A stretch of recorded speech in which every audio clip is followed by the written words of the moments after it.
Chapter 2270? Published at 26th of October 2023 11:27 and 27 seconds AM. Chapter 2270. What cost? If audio player doesn't work, press stop then play button again. Chapter 2270. What cost? Lionel's words were grating on the ears. Offerings? It was like he was implying that he was a king and they were his servants come to pay the taxes for a year out of a faint hope that he might give them enlightenment. They had seen Lionel battle, his schemes, his intelligence. There was a next to 0% chance that he had misspoken. He picked this word on purpose. Every step of the way he was showing his indomitable will. He wouldn't take a step back before these families. Mykarth's expression darkened, but he reined in his distaste. He was already in a partially compromised position, although the Suyard family had sent him here precisely as a show of strength and power. They now had the greatest influence in the Void Palace and the future generations of the human domain's protectors, and no one else could do anything about it. The momentum of the Morales was something they had to cut down at all cost. Although the Omen and Spiritual's religion was seen to be on the same level, the reality didn't exactly play out like that. For one, the most powerful families and organization was 6, not 4. There was still the Void Palace and Shield Cross Stars. Everyone knew that though they were neutral, they could tip the scales whenever they so chose. Secondly, the Omen family had the shield of being a crafter's family and normally stayed out of most conflicts. The Air Wars was a rare instance of their participation, and it was fairly well acknowledged that this was a combination of both extenuating circumstances, Lionel taking control of both Earth and the Morales in addition to the scorned Queen Botice more. Personal feelings. Then there was the Spirituals' religion.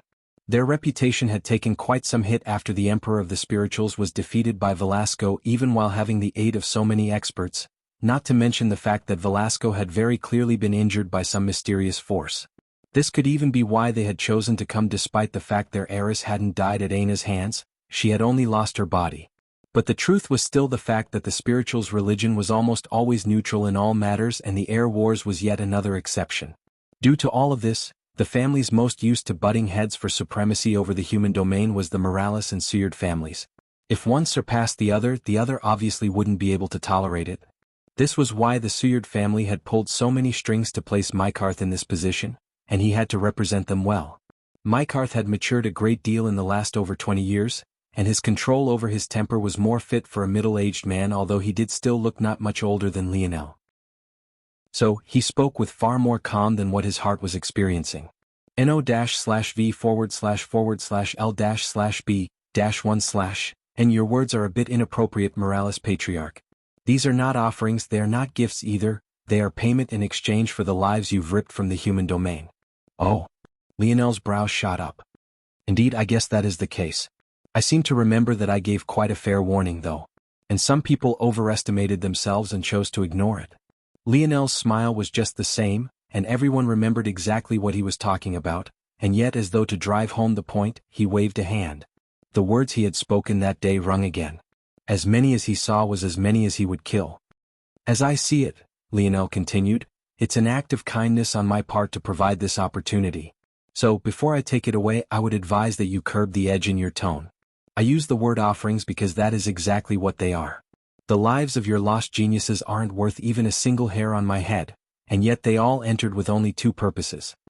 The first was to trample the dignity of the Morales by proving that the geniuses of your families were superior, and the second was to kill me. Lionel's smile was just the same, but his words were cutting. Inwardly, Mykarth was flustered. Lionel continued to be far more direct and scathing than he expected. He had come here with the thought that the sharpest words spoken would be under cloak and dagger, hidden in trap-laced sentences and paragraphs of subterfuge. But that wasn't what he received at all. Lionel was coming right at them, and his words and expression might be coated in a thin layer of politeness, but it was exactly that. Thin. These offerings are to appease my anger, to allow your families and organizations a chance to raise your heads and attempt to compete with me again, as ill-fated as your geniuses will be if they should choose to do so. But don't misunderstand the situation. The power to return their lives to you lies in my hands and my hands alone. The choice to use said power lies in my hands and my hands alone. Do you understand? Lionel's Emperor's charm was so imposing that Mykarth almost cracked, involuntarily mouthing the word yes. But luckily in the last moment he managed to stifle his throat, choking down the sounds of the coming word and instead entering a fit of coughing as though food had gone down the wrong pipe. Now, I'll repeat myself for the only time today, Lionel's smile beamed. "Dear guests, I assume you've come with the offerings?" A silence fell. The elders of the Morales had mixed reactions, though they were sharp enough not to show it on their faces. Many felt a bone-deep satisfaction, many more felt that the end of the world was coming, and even those that did feel satisfied began to tremble inwardly afterward, experiencing what one might after an extremely greasy meal. It was delicious. But at what cost? Chapter 2271. Published at 26th of October 2023 11:27 and 23 seconds AM. Chapter 2271. A proud Suyard. If audio player doesn't work, press stop then play button again. Chapter 2271. A proud Suyard. Mykarth no longer knew what to say. All of this preparation flew out the window and his experience, or lack thereof, was showing plainly. To make matters worse, his cough still hadn't disappeared, and the more he tried to stop it, the worse it became. Every time he held the cough back, there would be a slight few seconds of silence before the fit began again. He was making his own situation worse and worse by not allowing it to see itself through to the end. It was when the situation seemed unsalvageable and his face was as ripe as a tomato that a young man stepped forward. This young man was handsome, almost too handsome. It reminded Lionel a lot of Y-Star Order in that regard. His hair was a flickering bluish gray that shone more like light than filaments of hair, and his eyes were a dreamy sort of violet, not pale like Lionel's, but rather cool in hue and deep in resonance. It was easy to get lost in them, and it was only made more potent by the fact this violet faded to sky blue near the edges of his irises. It was clear with a single look that this man was a spiritual, or at least half of one. He was the representation of the spiritual's religion, Ivan, a powerful junior ancestor himself, and the backup plan in case Mykarth fell flat on his face. However, before Ivan could even speak, Lionel held up a hand. A law of sorts seemed to bind Ivan's mouth. He could still move freely, but even when he moved to clear his throat no sounds came out. It was as though he had been made a functional mute. "Forgive me, but I'm still in the middle of grieving. If a spiritual speaks in my presence right now, I can't promise I won't kill them," Lionel said lightly. His tone was far more somber and light than it had been previously. The edge of cheeriness and carefreeness had vanished, and even without saying it in so many words, the position of the spiritual's religion became precarious. They were supposedly the neutral party, but the race they worshipped had acted against the human domain.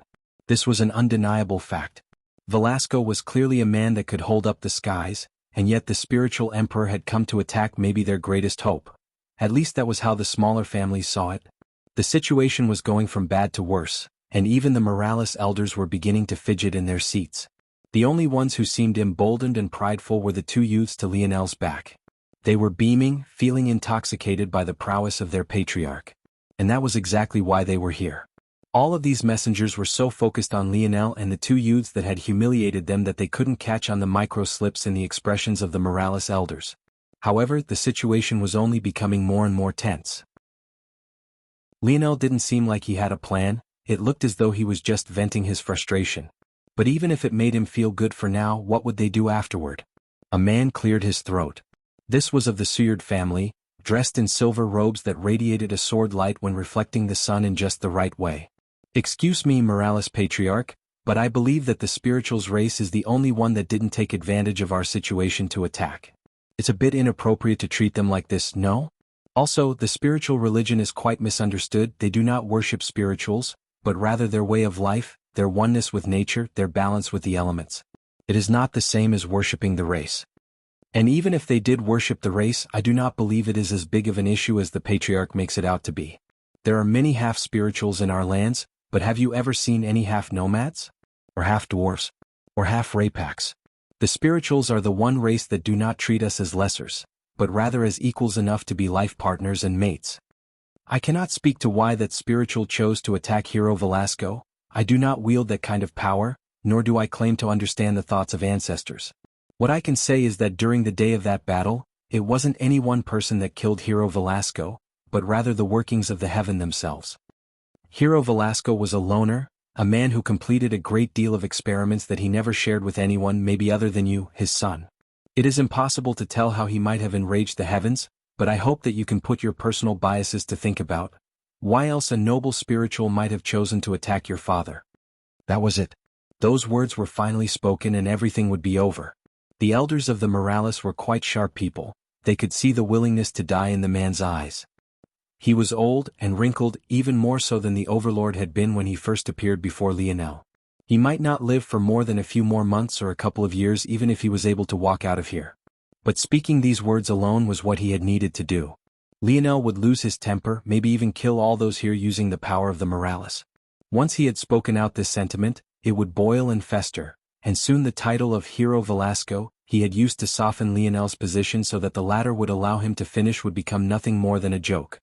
Locke Suyard could already sense it, the shifting tide, the skepticism of the smaller families he had brought with him, and even the faint anger radiating from the elders of the Morales. His mission was complete and he could finally close his eyes, a proud Suyard. N-0v1 and that he did. He closed his eyes and waited for Lionel's strike, a smile of pride on his face no weaker than that of the children to Lionel's back. He was a Suyard of the sword. He would die with his back straight, a smile on his face and a hand on his sword. His hand slowly reached up, gently descending toward the hilt he had known all his life. Chapter 2272. Published at 26th of October 2023 11:27 and 21 seconds AM. Chapter 2272. No? If audio player doesn't work, press stop then play button again. Chapter 2272. No? Locke's hand missed, swinging at the air. He was inwardly stunned, so much so that he opened his eyes. His sword had always been there, it was the one thing that never failed him, and even with access to all the spatial treasures he could ever hope to use in a single lifetime, he still chose to hang it by his waist. He was so used to this sword that he could find it blindfolded in the depths of a black hole if he had to, so how could he have? The sword wasn't there. Locke's eyes snapped open and he looked at his waist. It was all gone, his trusted sword wasn't there. The blade of that sword had changed over the years, but the hilt was always the exact same. He asked every swordsmith he had ever worked with to transfer it over. It was the blade hilt his father had passed down to him, and a blade hilt his grandfather had passed on to his father before him. This was tradition of most of the Suyard. They didn't believe in keeping the same blade all your life. That wasn't being a swordsman, that was being stupid.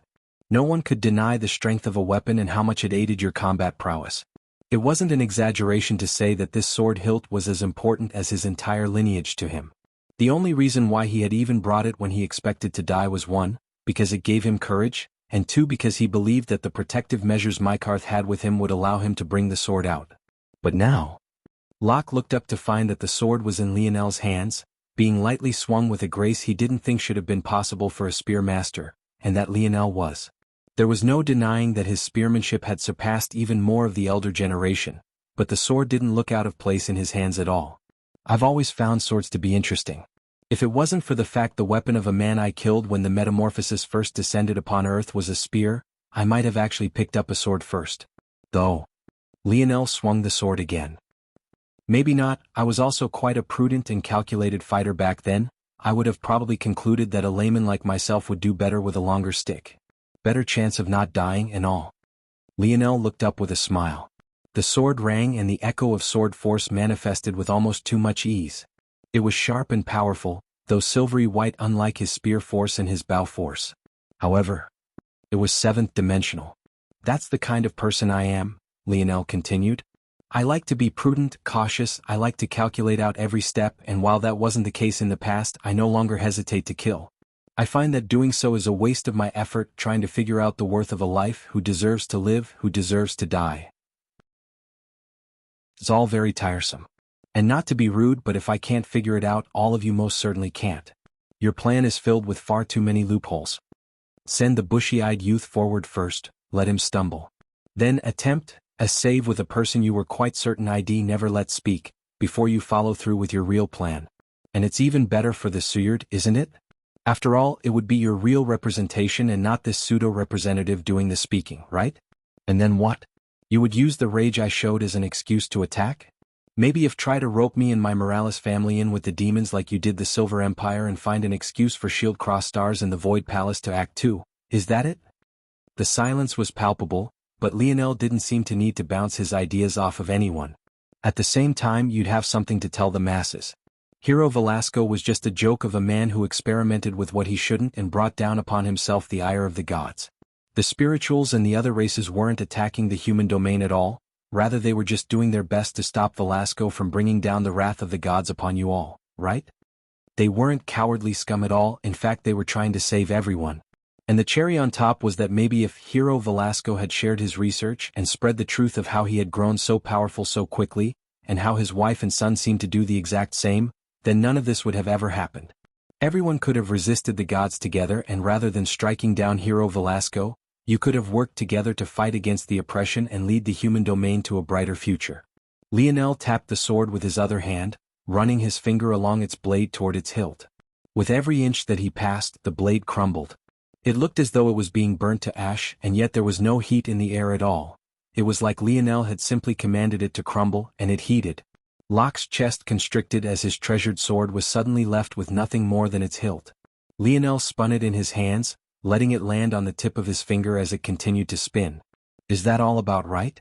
It's a pretty stupid scheme if you ask me. It lacks any sort of cleverness or flair. It relies entirely on the ignorance of the people to the truth of the situation, and even relies on your own ignorance as well, not that you care very much to correct whatever those misconceptions were. Lionel caught the hilt in the air and his smile vanished. He didn't do anything, but those messengers that were present suddenly wanted to fall to their knees and plead for mercy, the weight on their souls nearly crushing them. You've all miscalculated, though, unfortunately. You can all return. I think the purpose of this meeting is over. When you go back, tell your people that the Morales will be coming, to clear the name of both their hero, and the stain you tried to place upon us. Lionel crushed the hilt in his hands, letting it burn to ash. Lionel's smile returned as he looked toward Locke. He didn't speak, but a voice echoed in Locke's hands. Kill you? You value yourself too much. I would much rather kill whoever told you to speak those words. It would be much more interesting if you were alive to see your treasured Suyard family burned to the ground, no? N/O/V epsilon L B/-1/N. Chapter 2273, published at 30th of October 2023, 6:39 and 39 seconds AM. Chapter 2273. Much better if audio player doesn't work. Press stop then play button again. The silence was palpable. No one knew what to say. How correct were Lionel's words? 100%. How much did saying it aloud change? Practically next to nothing. In fact, they could take their chances by using the fact that Lionel had exposed them as a method he was trying to use to absolve himself and his father of wrongdoing. But something about Lionel's smile made them feel uneasy, uncomfortable and shaken. And it only became worse when his smile vanished. Tommy suddenly stepped forward and his glare looked down on them all. Didn't you hear what Patriarch Morales said? Scram. His words, as though they carried mysterious powers of their own, blew the envoys out of the large double doors. They rolled along the ground, their clothing being wrinkled and dust kicking up in their wakes. Interesting enough, the smaller families were spared the same fate. However, they got the message well enough as they rushed out, not wanting to be implicated in the same way.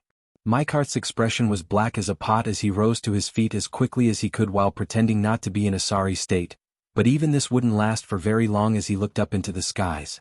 Their ships. They were gone. He wanted to roar out and demand an explanation, but he noticed that no matter how he strained his voice, no sound seemed to come out at all. It was as though the laws of the world were restricting him, suffocating his voice and muting him for all to see. It was just them. The sixth-dimensional families still had their warships very much intact and they rushed away. Inwardly, they understood that this was Lionel giving them a chance to turn to his side, and they even had the offerings prepared for their youth, but now they didn't dare to complete the exchange. The implications were very much different now and soon they might be forced to pick a side, but they preferred to sit on the fence for as long as possible. As for the loss of their youths, the honest truth was that if it gave their families a chance to survive this coming storm, the cost of a single genius or even many was a worthy price for these small families to pay. That was the harsh reality. A single genius would have never changed their fates. Their best couldn't compare to the likes of Amory or Simona or Armand, or any number of the other members of the Cataclysm Zone. It wasn't worth it to risk the whole family for them. At least not without the consent of their own upper echelon. The seventh-dimensional families that had come to pressure Lionel grit their teeth. They had been robbed in broad daylight and they couldn't even voice their complaints. They tried to send messages to their families, but they realized that even this was blocked. It seemed that without Morales territory, there would be absolutely nothing they could do. They could only go the long way, leaving by foot and through air under their own power. I think you should take a look at N. 0 Velbin. The laughter and jeers of the Morales citizens echoed through the skies as they rushed away. Their faces burned and their anger was palpable, but they didn't dare to attack. Even if they had the balls to, they felt like an all-seeing eye was bearing down on them from above, observing each and every one of their actions. And even if it wasn't there, what chance did the small handful of them stand against so many Morales? The elders wouldn't even have to take action, they would be drowned by sixth-dimensional experts. This seemed like a great victory, but after the doors of the Morales palace closed, the elders seemed to boil over with all of the emotions that they had kept bottled up, the leader of which was Elder Arya. Lionel could already read her impression of him from a mile away, and right now she couldn't seem to control herself at all as she exploded. Patriarch. This was highly inappropriate. You've put the entire family on the brink of destruction. Tommy and Nora Morales, who had just been in exceptionally high spirits, looked around in confusion. Wasn't this a great thing? What was happening? Elder Arya realized that there were still third parties here and that she had exploded too soon. She made a move to dismiss the two children, but before she could, Lionel held up a hand. His smile had returned and she met her eyes. What would you suggest we do? Arya took a breath and regained her composure, her eyes becoming more piercing. They were just messengers. Since things have come this far, well, catch them, detain them, accuse them of disrespecting the Morales family name and jail them.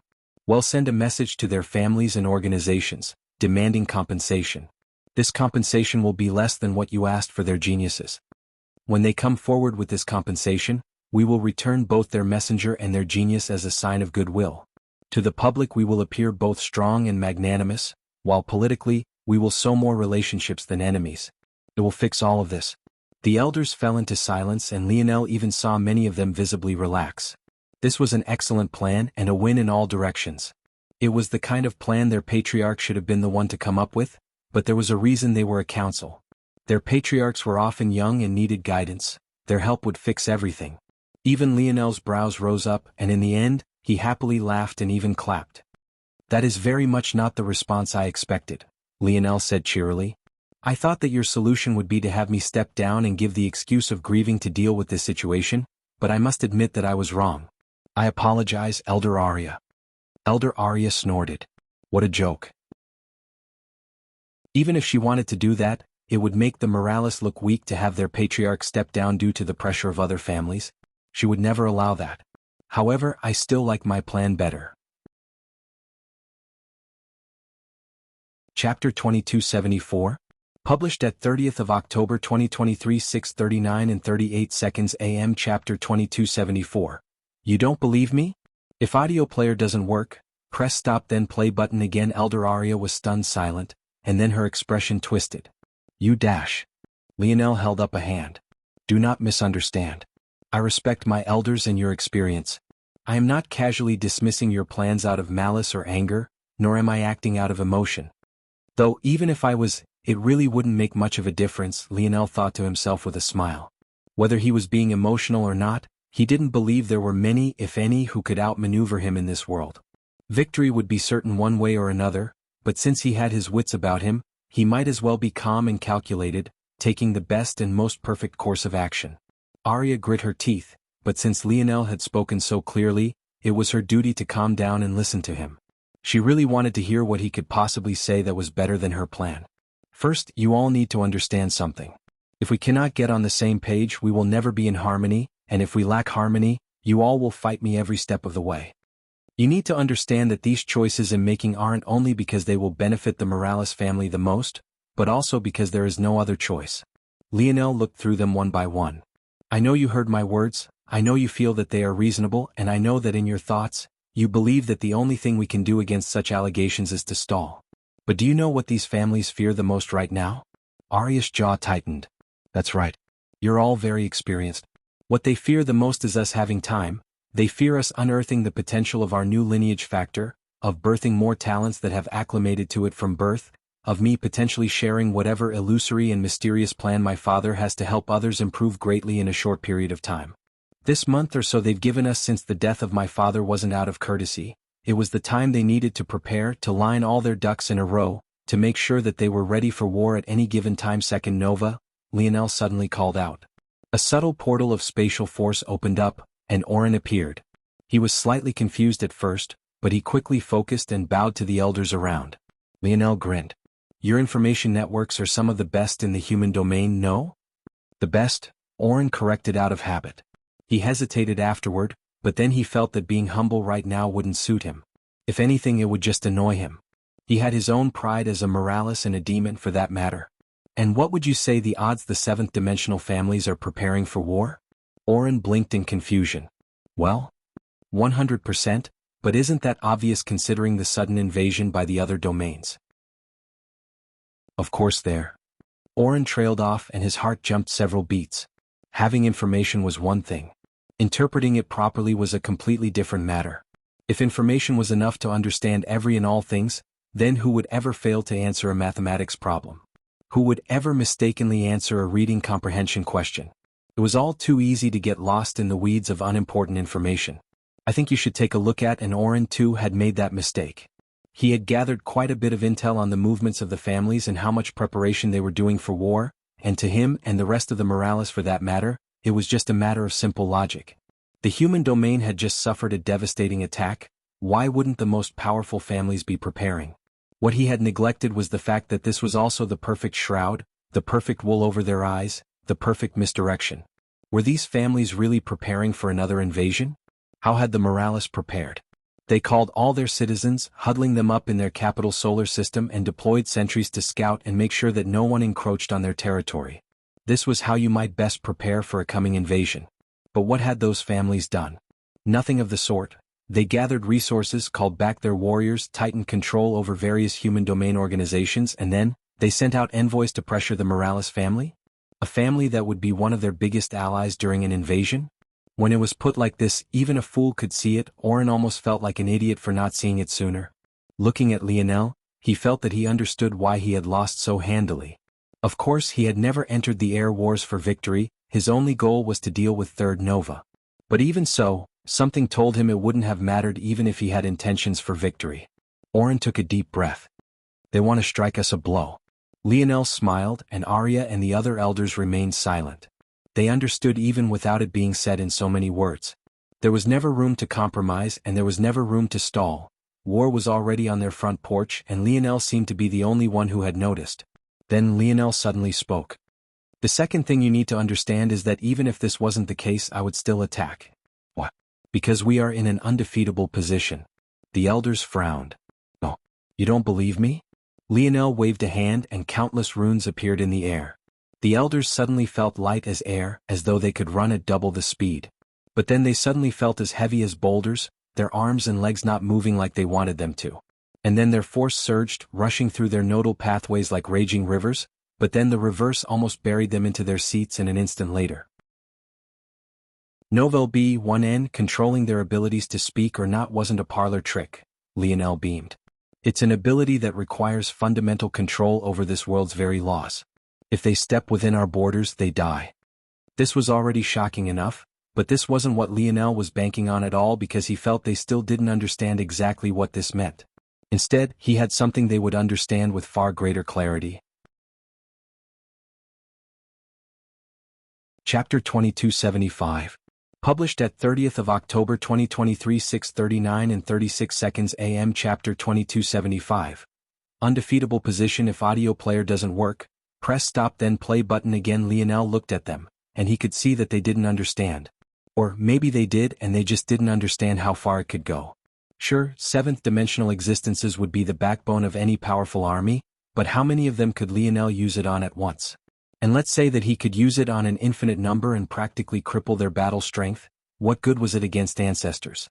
Even if the Morales wiped the floor with every seventh-dimensional expert the others could throw at them, when their ancestors were all defeated beneath the sheer numbers they would be forced to face, what good would it do? Once all the Morales ancestors were dead, the ancestors of the opposing families would just turn their attention toward them, and then what? They would all be massacred to the last man. No amount of advantages and help would close the gap between the seventh and eighth dimensions. Your worries aren't warranted.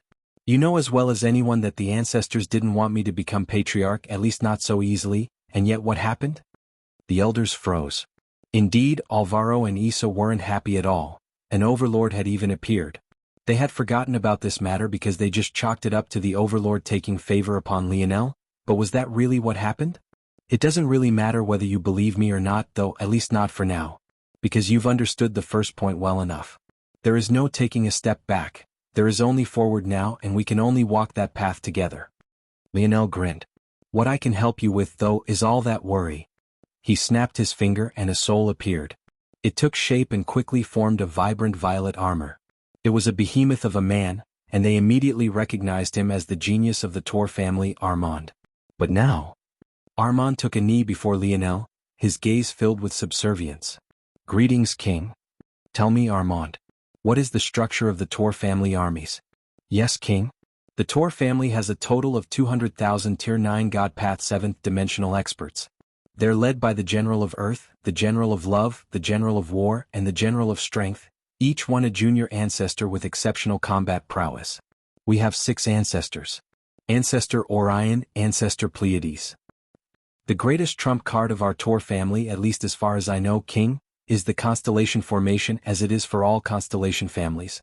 Gathering together all 6 ancestors and the pride of our family, the constellation can enter a sort of berserk state that allows the ancestors to tap into greater power. This trump card can only be used while within our territory, but it is exceptionally powerful. The time of use should vary from family to family, but it lasts about 3 hours for us. Some other trump cards include the first ancestor's battle axe. It is a life-grade weapon and it has a life-steal ability. It is said that our first ancestor was a blood sovereign and had exceptional earth affinity. He was able to forge this weapon despite not being a crafter, and when used in the hands of an ancestor, their stamina is as unlimited as their number of kills. So long as the blade tastes blood, the ancestor will never falter. Another trump card. Armand continued to talk, holding nothing back and filling the hall with so much information that even the elders felt overwhelmed. Was there such a thing as too much information? How would they even take advantage of all of this? But seeing Lionel's laughter and remembering what he had done during the air wars, they felt a unique weight being lifted up and off their shoulders. Lionel didn't even wait for Armand to finish. This was all a farce. He had already documented and stored all this information, both physically and in his mind. The plans he had for each and every family were on a completely different level, but what was more amusing than this was what he would do first. With a thought, Lionel brought out a powerful ore that exuded a great amount of pressure. It was an 8th dimensional ore, one that had only been produced in Morales lands, and of course he had taken it without asking. But very soon they would understand why. I think you should take a look at. With a smile he spoke. Breathe. Armand shuddered with excitement, and his soul was suddenly absorbed into the orb. This ore was known as Blood Diamond Oregon. It was one born in the depths of thick combat and blood, and it carried aspects of blood force and earth force, ironically an ore that was a perfect match for the first ancestor Tor's weapon. And Zero Velbin the ore boomed and expanded, and soon a fully armored and more importantly flesh-covered Armand appeared. This was the true use of breathe. With an adequate sacrifice, a soul he forced to arise would gain permanence beyond the 24-hour period. The more talented the soul, the more powerful it was, the higher the required sacrifice. This blood diamond ore was actually far more than what Armand needed, but Lionel could also use breathe as a proxy to strengthen his souls as well. When the process was complete, he could decide the new construction's level of autonomy. If he wanted its growth potential, he would have to give it more autonomy. If he wanted its immediate strength and complete loyalty far more, then he would restrict its autonomy.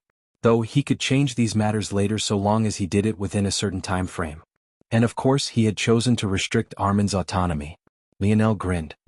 Return to your family. Yes, King. Armand rushed away without even glancing toward the Morales ancestors. Lionel beamed, raising up the silver tablet.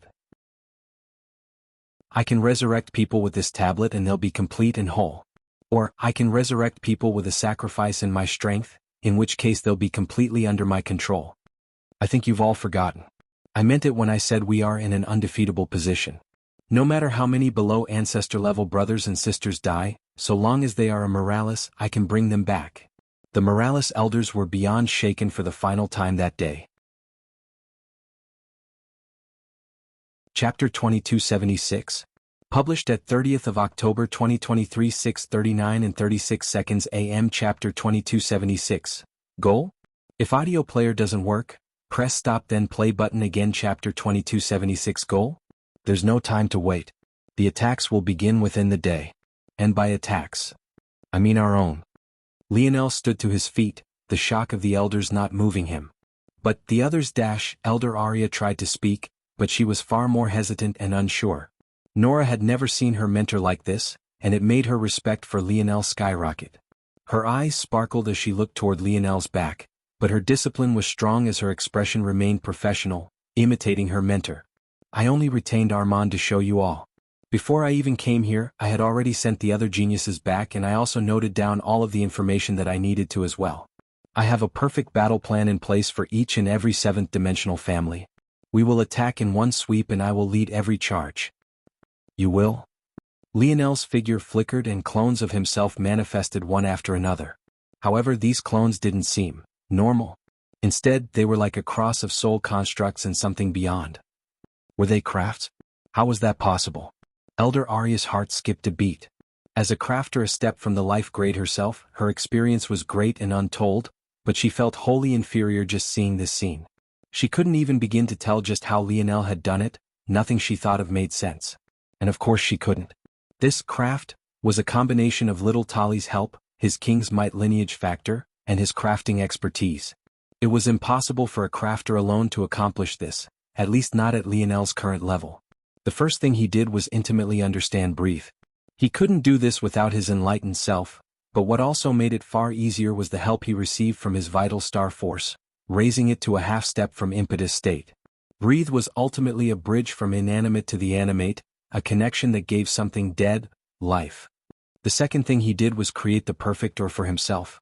Compared to the blood diamond ore, it was far more valuable and it drained his wealth. This ore didn't have a name, so Lionel simply named it the King Oregon. It was the perfect representation of him, carrying every aspect of his affinities and skills. This obviously relied on little Tali, but what relied on little Tali far more was what happened next. Lionel had to place a small part of himself within every king ore, and then use breathe on himself. He wasn't quite sure how to succeed in this, and everything he tried only harmed himself to no benefit. But then little Tali, as he always seemed to do these days, made it impossibly easy.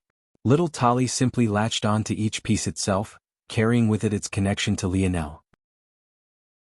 Then when Lionel used breathe, each clone gained a small bit of himself, and an aspect of Tolliver. Originally he thought that this might harm the little one, so he did just one as a practice run, but to his shock, it was like nothing had happened at all. Before, there was a limit to how much he could split Tolliver, and he could only work on 1,000 or so crafts at the same time. But now Tolliver had completely shed those limitations. Though Lionel hadn't tested it, it might as well have been infinite to him because it was over the capacity his own mind could even handle. As a result, forming one copy of himself to lead each army was impossibly easy. The Morales ancestors might have usually already complained. Lionel was the least experienced of them all, but now it seemed that he wanted to take control of everything? Were they going to trust a youth to decide the destiny of a family that had existed for thousands of years? But none of the elders remaining had the face to do such a thing. They remained silent and let the ancestors make the choice, their silence speaking for itself. It was then that a voice echoed. Littlest Nova will be the supreme commander of this war. Listen to his every order. The elders shuddered. They wouldn't normally recognize this voice, but they had learned who this man was just a day or so ago. The overlord of their family. Lionel had already walked out from the palace even as the voice sounded. It seemed that he had already expected as much, and nothing about this matter could surprise him. The elders rushed after him, the first to appear being Elder Chris. Please command me, Patriarch.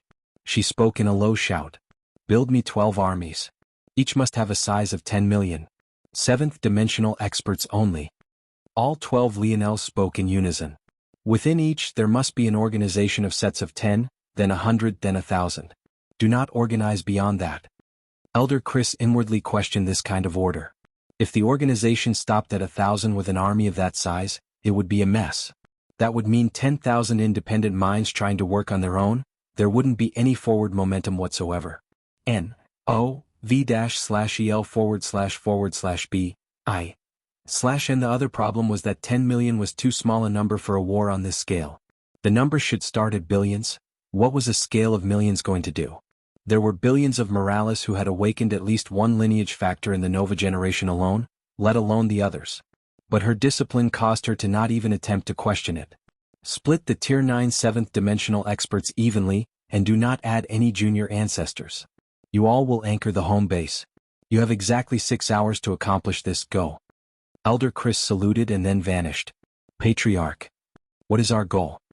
Elder Arya tried to remain in line, but she wasn't raised in the military like Chris was, her discipline was nowhere near the same. The goal? Within a week, the Constellation Alliance will be brought to their knees. Chapter 2277?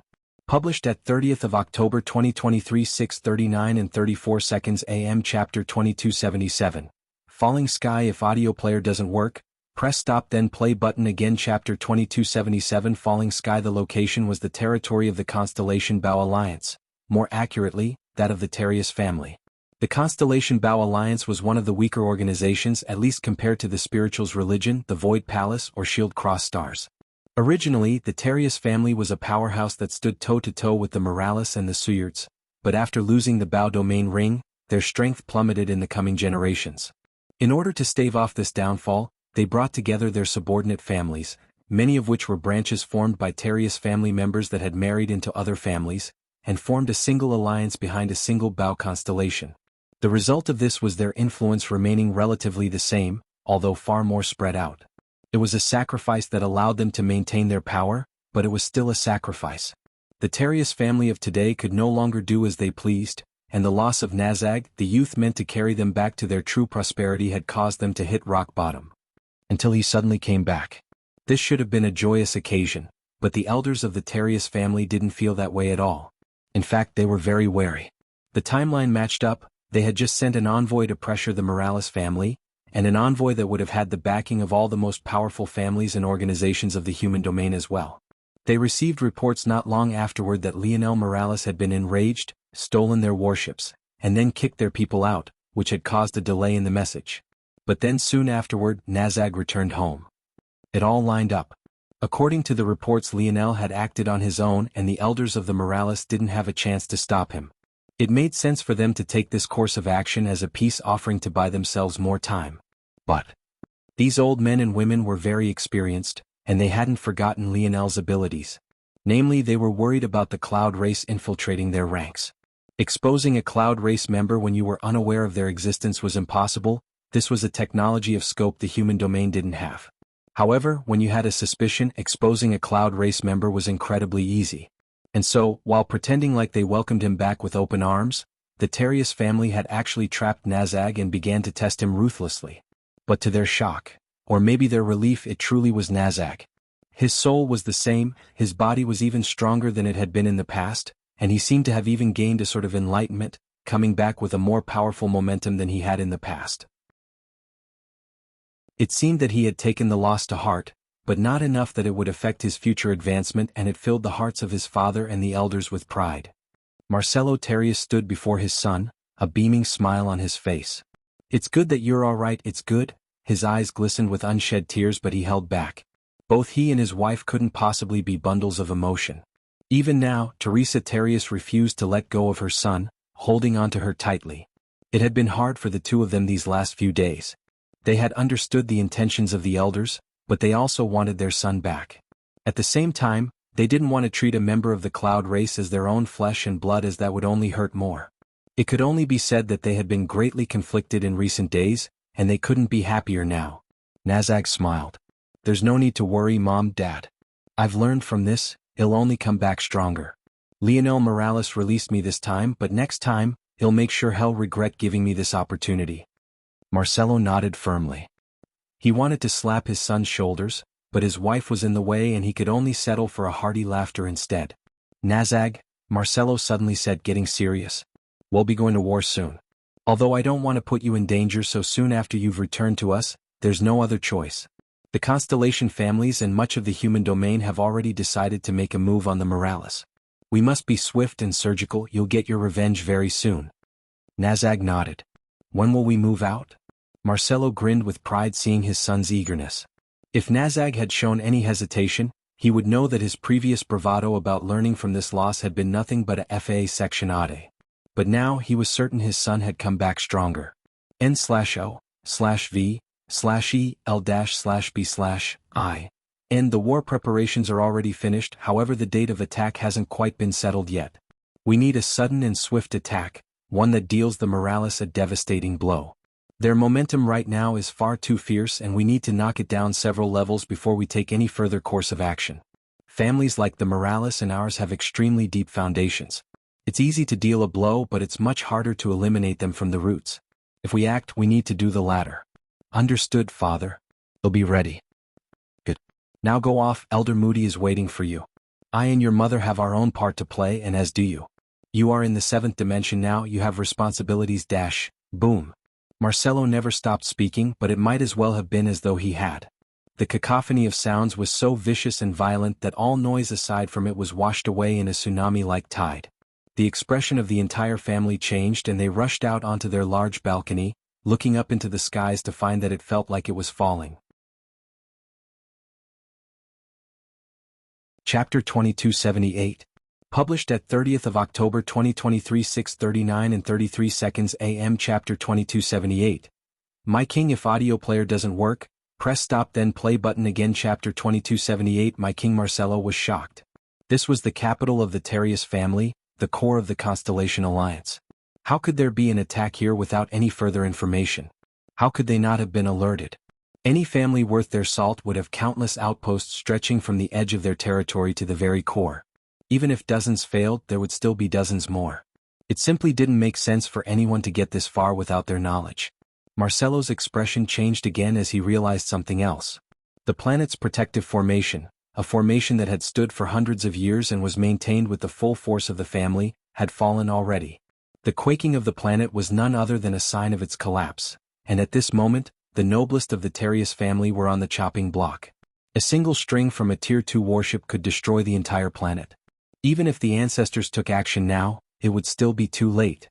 Just how had this happened? The worst-case scenario that Marcelo was expecting didn't happen. In the skies, half a dozen starships surrounded the planet.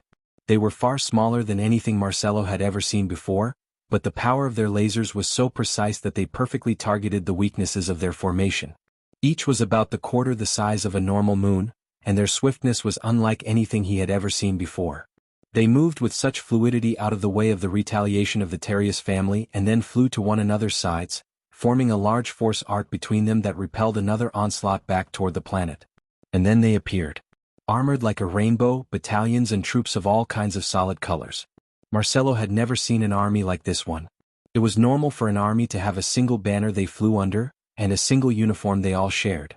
But he had never seen an army that had so many different armors at once, at least not when attacking as one unit. It felt disjointed, unprofessional, even a bit childish. Until it suddenly wasn't.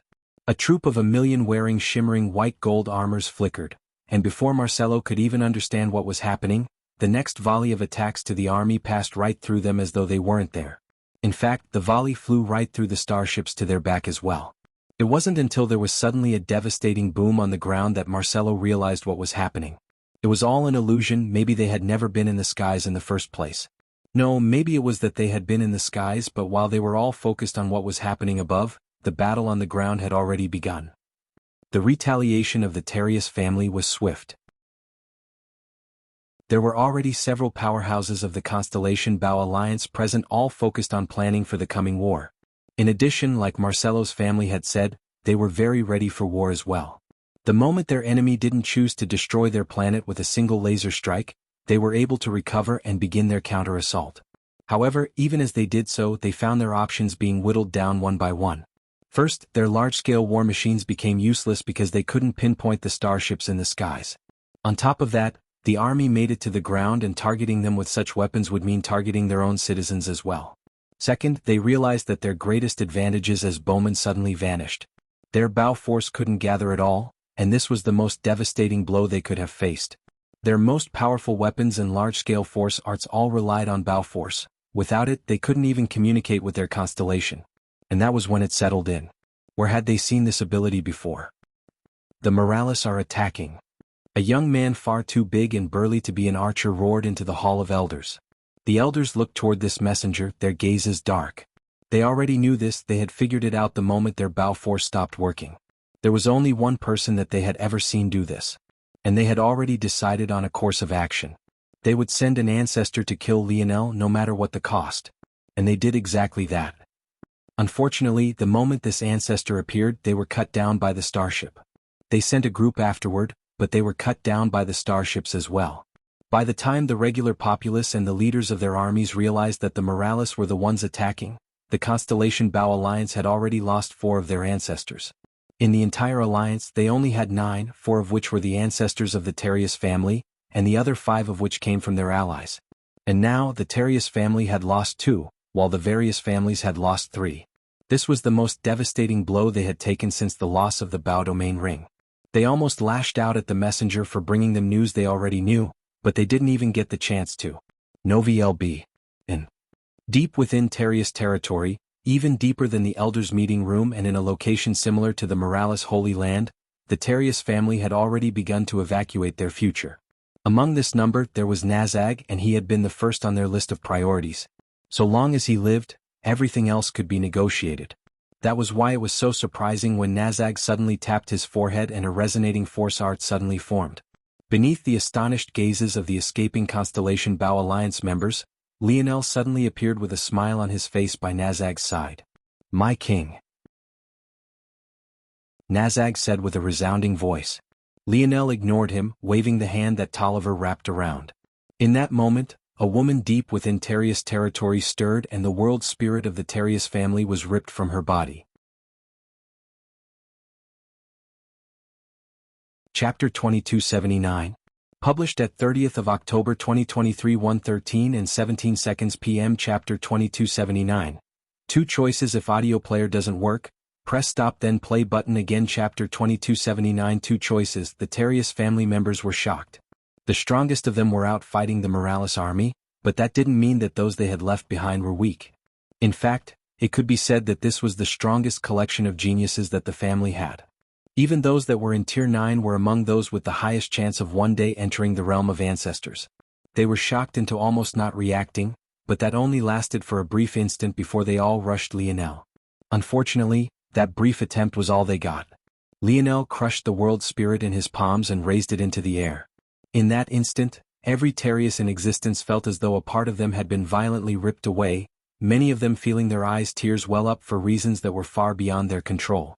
An overwhelming pressure descended from the distance as the individual Lionel assumed was the overlord of the Terrius family reacted. She rushed forward with a great amount of speed, but her expression sank when she understood the situation. No. When she felt it. Novi LB. 1 and the Terrius family territory, even while they were still fighting with everything they had been stripped away from them. A new and foreign energy swept in, far weaker than the first had been and far more subtle as well. Each member of the Terrius felt a small suppression on their abilities. It was minor, but it remained uncomfortable. Almost as though a thin and moist paper towel was placed before their nose and mouth, making breathing just a bit more difficult. Overlord Terrius saw red. She didn't know how this had happened or how an outsider had so easily entered their territory, but a scarlet red bow that looked as though it had been carved of rubies took shape in her hands. Even as her wrinkles deepened, her fury rose up, flames sparking in her eyes as she unleashed a roar. She hadn't spoken in several years. She didn't have to. Her only duty to the family was to cycle her energy, protect the world spirit, and remain alive for the event that they were placed in an existential crisis. And now she had already failed in one of these tasks. Her arrow released in an instant, appearing before Lionel's forehead as though it had teleported there. She didn't hold back in the slightest, not even minding the life and death of their family's future.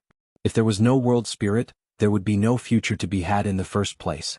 However, under her astonished gaze, the arrow, even wreathed in flames, vanished. No, it didn't vanish. It crumbled like a moist cake, then it quickly dried out and drifted into the air like fluttering ash. Lionel turned to gaze toward Overlord Terrius, his expression indifferent. The Overlord had seen this young man before. As an Overlord, her and her many companions across the human domain never cared to pay attention to other air wars. Except for this one. They knew the face of this young man well, but never did she think she would come face to face with him so very soon. Soon, all of the former strength of the Terrius family will vanish. At that time you'll have a choice to make. It's either you'll subordinate yourselves to those 4 powers or to me. I can tell you that the smart choice is the latter one, but I have a feeling that you're all going to make a decision out of emotion. All I can say to that is that I don't give second chances. If you don't want to live, feel free to choose the wrong side. Adios. Lionel gave the overlord a mock salute and then vanished in a twinkling starlight. The instant he did, Nazag paled. He used me. His words were full of grief and indignation, his legs buckling beneath him and his wails echoing through the holy land of the Terius family. No one knew what to say. Some of them had seen the light come from Nazag, but they found it difficult to blame him. It seemed they didn't know that they didn't know just how intentional it all was. But they were still children in the overlord's eyes, and what they would be swayed by wasn't what an overlord would be swayed by. Detain him, she said coldly. Her teeth clenched and her chest heaved. Without the world spirit, she was staring down more than just the mortality of the Terius family, she was also forced to face her own mortality. Without the world spirit, she would live at most a few more months and not much more than a year at the very most. All the while her strength would decrease day by day. It could be said that the function of the world spirit, aside from keeping her and other overlords alive, was for the sake of maintaining a constant outpouring of strength. Without it, their power would decline too much with their old age. Overlord Terius watched as Nazag was captured and chained, but her reaction didn't change much, other than the biting of her lip. She could sense that Lionel's army was retreating after dealing them a devastating blow, and she felt her rage rising up to her. They had lost their world spirit. They had lost several ancestors. Their future seemed to remain intact, but what good were they without a strong backbone to begin with? The worst part was that she didn't know whether this was all that was happening either. It made sense for Lionel to attack them first. After all, he had a decided advantage against them. She hadn't thought that even her own arrows would be useless against him. And yet here they were. Overlord Terius took out an item that looked like a talisman and then burned it with an odd white flame. However, her expression twisted when she realized immediately, even before it completely dissipated, that her message hadn't gone through. Lionel was already using their world spirit to interfere with the normal function of their world. She ground her teeth so loudly that the echoes resonated through the Holy Land. Chapter 2280? Published at 30th of October 2023 1:13 and 16 seconds p.m. Chapter 2280. Couldn't believe if audio player doesn't work. Press stop then play button again. Chapter 2280. Couldn't believe Overlord Terius took a breath and calmed herself. She refused to allow herself to remain flustered over a child. After a moment, she summoned the remaining 2 ancestors of the Terius family and the remaining 2 from their subordinate families. The fact that the Terius family still had an overlord remaining was actually a secret from their subordinates, but now wasn't the time to still retain a trump card. The appearance of Overlord Terius immediately settled the growing fissures between the Terius families and their branch families. However, it also made them realize just how bad the situation was if the death of 5 ancestors wasn't enough. Once they appeared, Overlord Terius began to speak immediately, taking control of the situation. My ability to communicate with the other families has been closed off, and I assume that their ability to contact us has been likewise cut off. I also cannot leave for fear that another attack might be launched, and the Alliance needs a stabilizing force right now. I will lay out the situation as plainly as possible. We have lost our world spirit. Nazag was used as a gateway to enter our holy land and locate it, while some method unknown to me was used to capture it. It's safe to say that within a certain range, the Morales family has the ability to steal any and all world spirits. I did not even have the chance to resist, let alone speak of resisting. With the current situation, our constellation will gradually weaken until our connection with it is lost entirely. Our lineage factor will follow it in weakening. As that happens, the hold that the Morales have on our territory will strengthen until this region is no different from any one of their other territories. Within a few years, this location will become an 8th-dimensional world as well, but this boon will have nothing to do with us as we will be beneath the thumb of the Morales. As things stand, there are only 2 options before us. The first is to kneel to the Morales. The second is to kneel to the Suyard family and the spirituals' religion.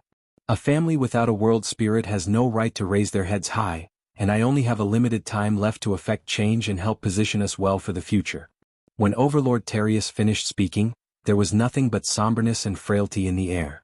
The 4 ancestors seemed to sink into their positions, realizing that they were almost helpless to do anything. Novi/LB in. This very same conversation occurred all around the human domain. These families found themselves stretched thin, their world spirits snatched.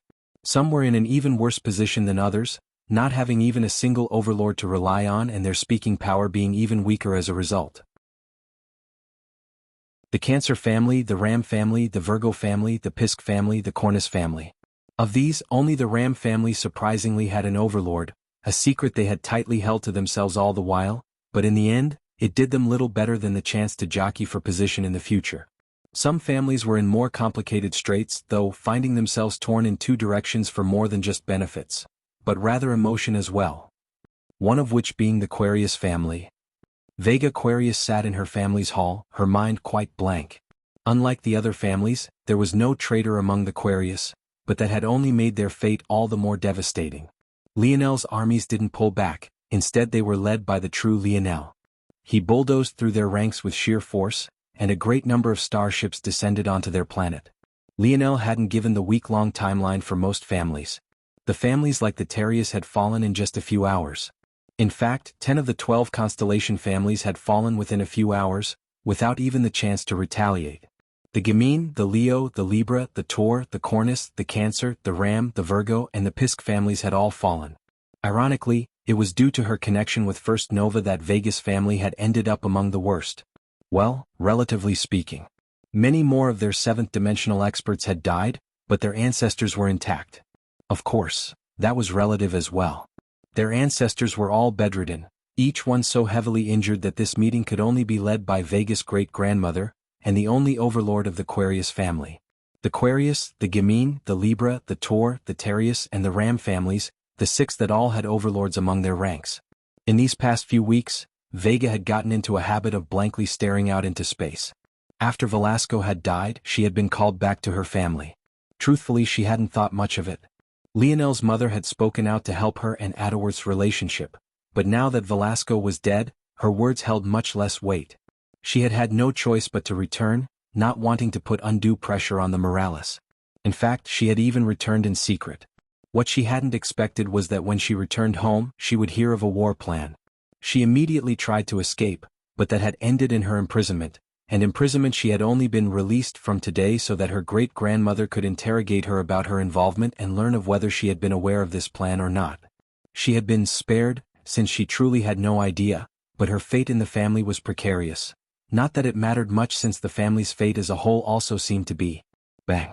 Overlord Quarius' wrinkled palms slammed into the throne beneath her, nearly shattering it completely. The Quarius family will not stand for this. We will storm the capitals of the Morales and wash them over with rivers and oceans. Her roar thundered. Lionel didn't seem to particularly care about what choice the families would make. At the moment he strolled through pious territory, his armies around him. In the distance he could see a furious Simona. She couldn't seem to believe that Lionel would do this to her. Hadn't they been allies?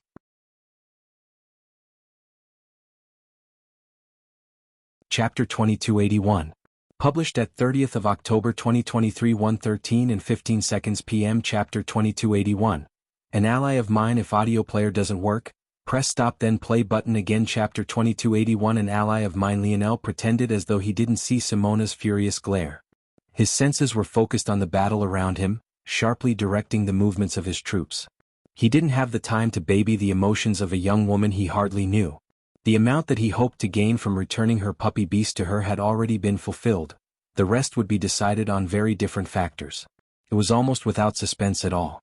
His battle plan for the Pius family had been the most robust, containing contingencies for Simona's paternal family, but it seemed that he had thought too much. They weren't actually taking action at all, and he strolled right up to the gates of the Pius family's palace. At that moment, Simona stepped out from the palace, her mother following to her side and a large number of Pius ancestors appearing with them. High in the skies, the starships rumbled, but Lionel didn't control them to fire. With his dream domain still deployed, Lionel scanned every inch of the planet, not paying attention to the mother-daughter duo immediately. He seemed to be quite calm, and it didn't seem like he was fighting a bloody war at all. The warriors of the Morales were already valiant, but without the fear of death looming over their heads, they seemed to become like monsters in human skin. Their spears sung, and the eagerness in their eyes was palpable. This was the last battle Lionel was fighting. He had actually left it for last along with the Quarius family, splitting 6 of the 12 armies he had had Elder Chris build toward each one of those families. So, these men and women had already experienced what it meant to fight with Lionel as their general. They had tasted the ease of victory, the thrill of fighting without the worry of death. It was exhilarating. The ancestors thought that their appearance would dampen the spirits of the army they were facing considerably, But what they found instead was a pair of 60 million burning eyes, each one looking as though they would tear even them apart had Lionel not given the command yet. It was shocking. They knew that the Morales would have high morale, but how could it possibly be this high? Their plan was always to dampen it, but it seemed that the Morales had acted far swifter than they had expected. And it all seemed to be due to this young man they had watched systematically dismantle their young geniuses one by one. Lionel. Simona finally roared, unable to take the silence any longer. Her violet puppy had grown and barked with a raging moment, but it was still far too small to be intimidating. Even so, sensing Simona's fury, it too lashed out. Lionel finally looked up as though he had finally begun focusing on the situation. It's him? Oh, hello Simona, how've you been? Simona had always been a beauty with an ice-cold disposition, but when she heard these words she nearly exploded. She grit her teeth hard as her puppy growled. Simona's mother raised a hand, calling for her daughter to take a breath. This was no longer Lionel Morales, and her daughter didn't seem to have noticed this yet. Patriarch Morales, this action of the Morales is indeed a bit inappropriate. The pious family never has any intentions of taking action along with the other families. If you continue to press, we'll have no choice but to retaliate in full force. Ho! The Morales army roared, slamming the butts of their spears into the ground. Their cries resonated and echoed, drowning out the threat in Matriarch Pious' words as though she had never spoken at all. Zero Velben Lionel raised a hand, and the roar came to an abrupt stop like a taut string cut cleanly right at its most tense point. The matriarch's pupils constricted, but she said nothing, waiting for Lionel's response. If you don't want me to attack, it's quite simple, don't you think? Lionel asked with a smile. Hand over your world spirit and subordinate yourselves to the Morales, and you won't have to fight any battles today.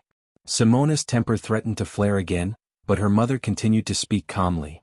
Is it a tactic of the Morales to try and humiliate their enemies? That's unbecoming of a warrior. Humiliate? Lionel blinked in confusion. I was only telling you what you could do to avoid battle. Matriarch Pious fell into silence for a long while before she spoke again. I see now how the Morales treat their allies. Why would I place my family's fate in your hands? Prepare for battle. This time it was Lionel who laughed, and uproariously at that. So you want to use this line of reasoning? In that case I will make something as clear as possible. Your daughter has never been my ally.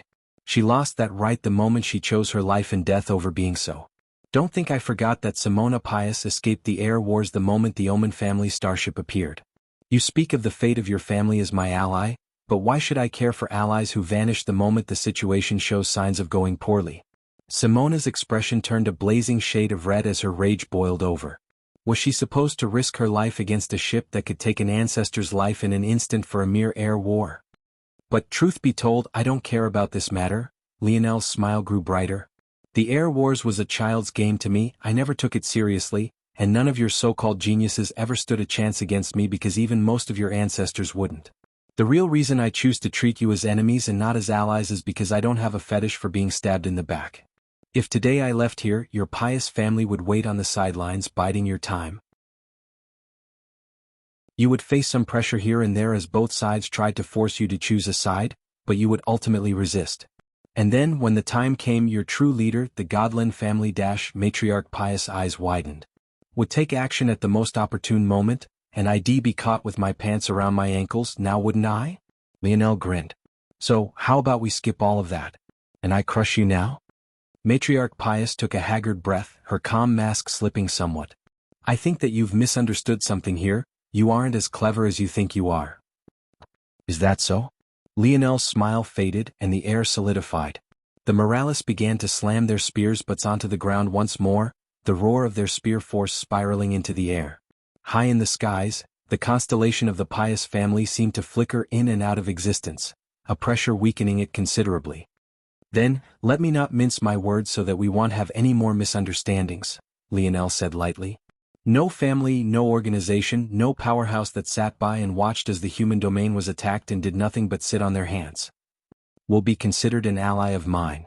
Lionel's voice rumbled.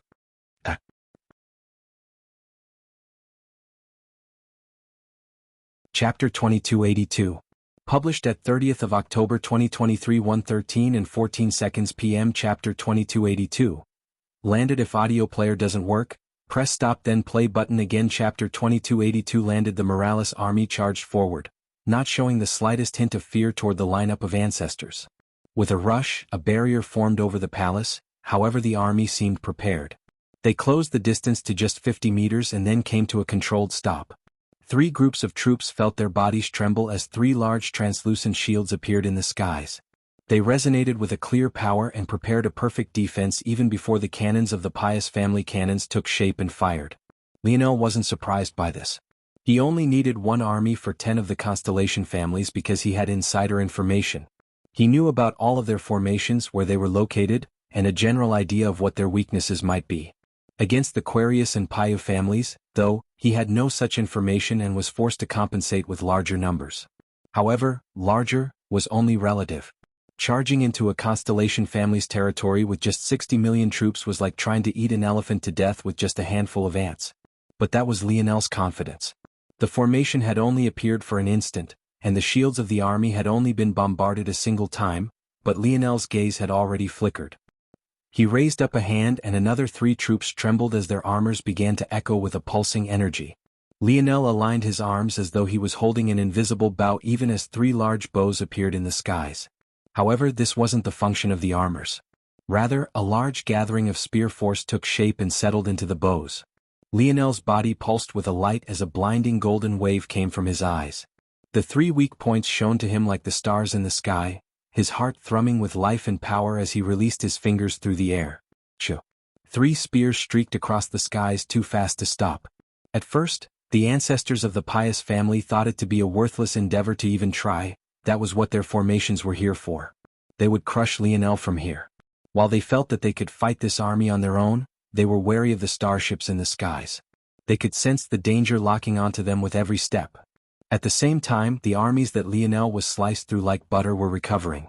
Soon, Lionel would find himself pincered from the front and back, and by then victory would only be a matter of time. However, N-O-V-/E-L-B-I and crack. The first spear landed and the formation cracked. The second spear landed and it shattered. The third spear landed and the foundation of the palace was crushed, the quaking of the very core of the Pius family territory being disrupted. There Lionel thought calmly.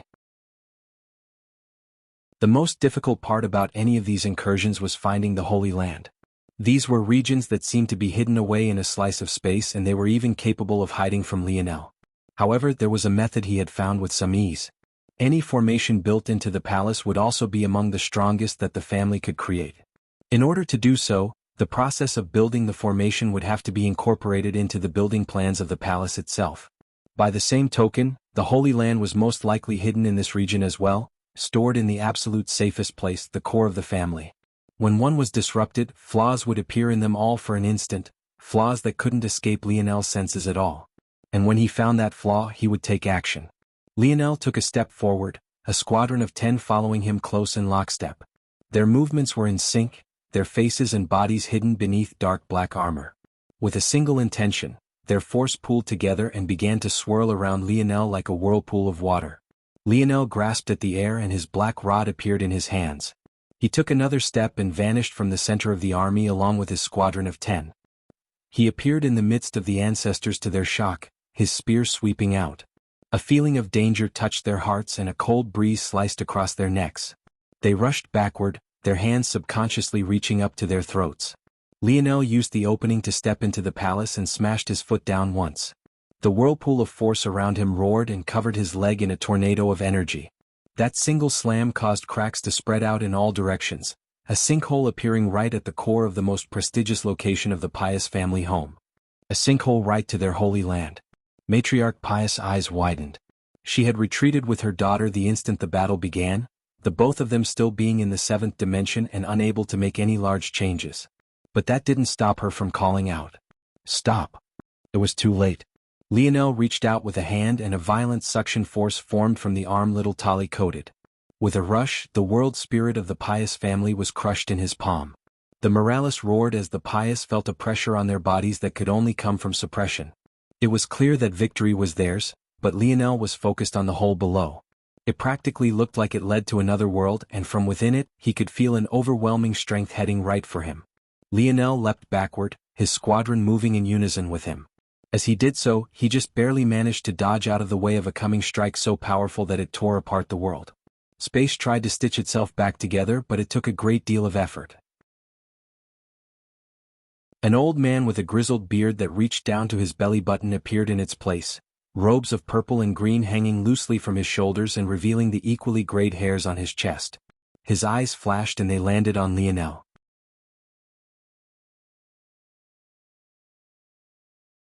Chapter 2283. Published at 1st of November 2023 1:18 and 53 seconds p.m. Chapter 2283. Cold as ice. If audio player doesn't work, press stop then play button again. Chapter 2283. Cold as ice. Lionel's gaze remained placid, but when he looked down at his chest, he found a thin line of red had formed. It was trying to eat him alive from the inside out, and if not for his powerful vitality, he would have already died from the small nick. His vital star force surged, and he was surprised to find that the aching feeling only slowed somewhat. This old man was powerful. Unlike the other overlords Lionel had seen, this old man didn't seem to have a foot in the grave. Judging by the world spirit, it wasn't being used to sustain his life force either. This was either because this old man had only just become an overlord, or he was an elite even among overlords. In fact, saying that he was elite probably didn't do him justice. There was something else going on here that was going over his head. If not for Tolliver, he had a feeling that snatching anything from this man would never be so easy. The old man stroked his beard, seemingly surprised that Lionel had dodged, or so it seemed. It was hard to tell what his actual expression was, as it was somehow both flat and yet cheery. He didn't look like he had just lost something important at all, but that didn't make sense either. Like father, like son, it seems, the old man spoke after a while. Both doing stupid things that their elders have warned them against. V-/E/L-B/1, and Lionel attacked. His spear's tip trembled and an upswell of spear force seemed to coalesce from the surrounding air.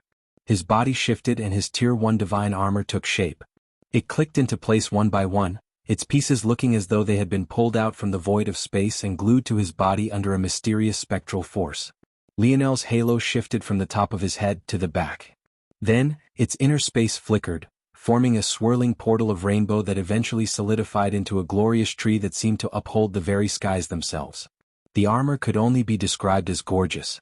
Leaf-like vein patterns of black, gold and white covered it, crystals forming 25% of it, and a dense black, obsidian-like metal forming the remaining 75%.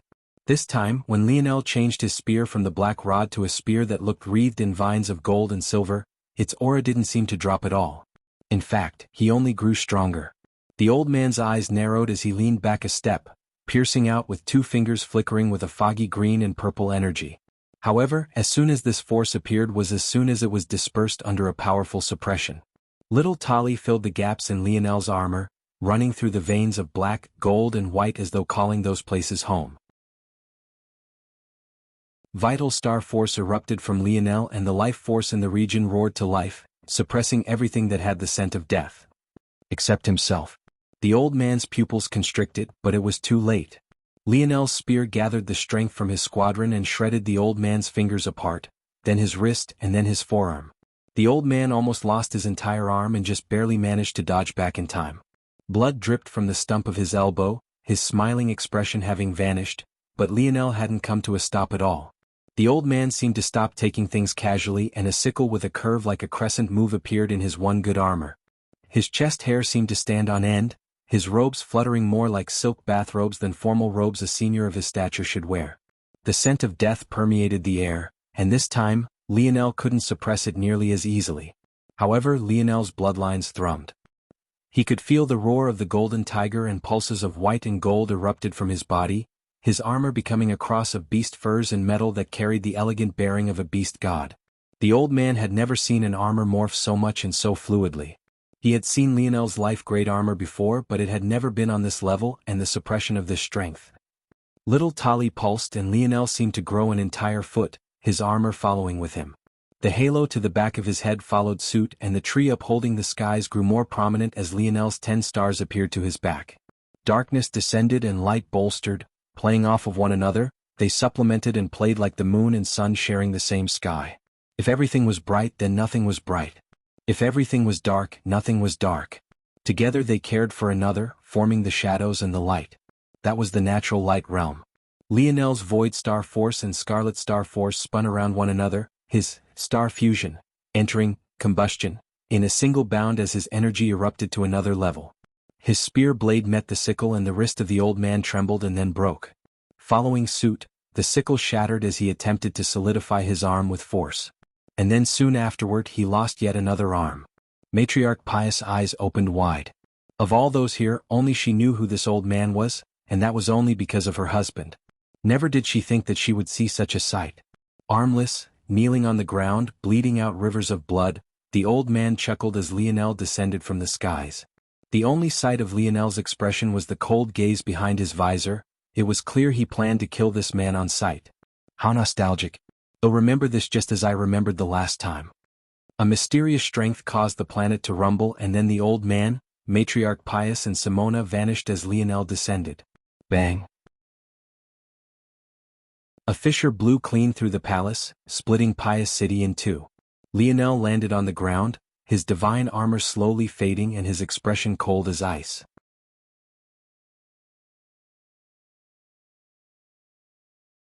Chapter 2284. Published at 1st of November 2023 1:18 and 51 seconds p.m. Chapter 2284. Lionel Morales. If audio player doesn't work, press stop then play button again. Chapter 2284. Lionel Morales. Lionel looked toward the pious ancestor indifferently, but they were just as confused as everyone else was. His gaze changed focus and he looked down toward the holy land of the pious family, but he knew that it was a waste of his time. If they left so abruptly, so much so that even he couldn't quite figure out immediately how they had, then there was no doubt in his mind that there was nothing of use left. They wouldn't be that foolish. He didn't feel any sort of satisfaction. He would have felt much better if that old man had just died, but next time they met he would know to watch his mouth. Not that it would matter much, next time they met, he'd have the man's head on a pike. Just because he had controlled his rage didn't mean that it wasn't still there. That man's words were clearly meant to taunt, and taunting an enraged Lionel was the last thing a person should do.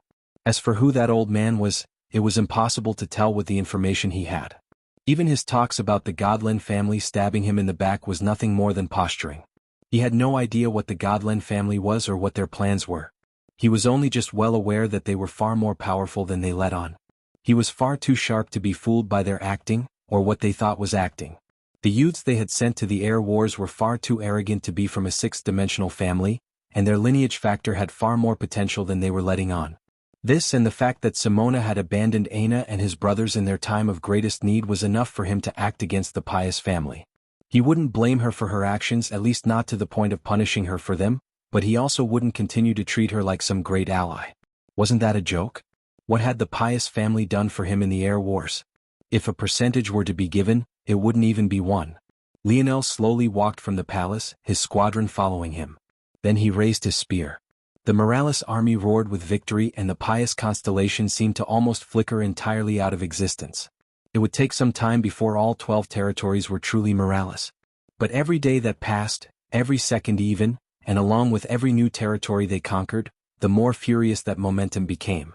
Soon, the entirety would be their territory and no one in the human domain would be able to stop them. Bang!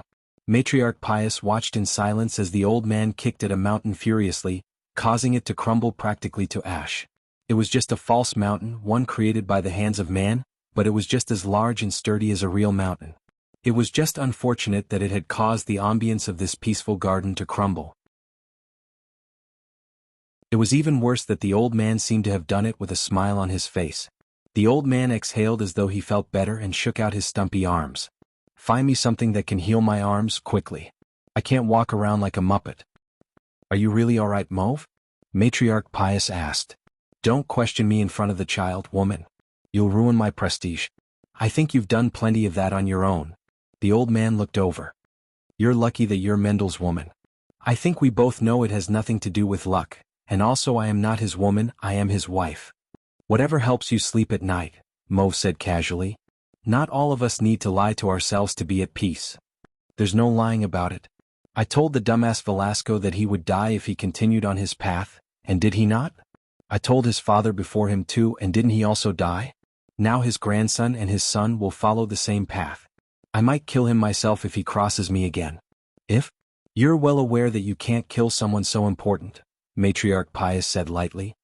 As for whether or not he'll kill you because you can't control your tongue, well, that would be another matter entirely. Mauve didn't say anything. Also, you know well that the reason Velasco didn't listen to you is because you wanted him to spare the man responsible for his father's death.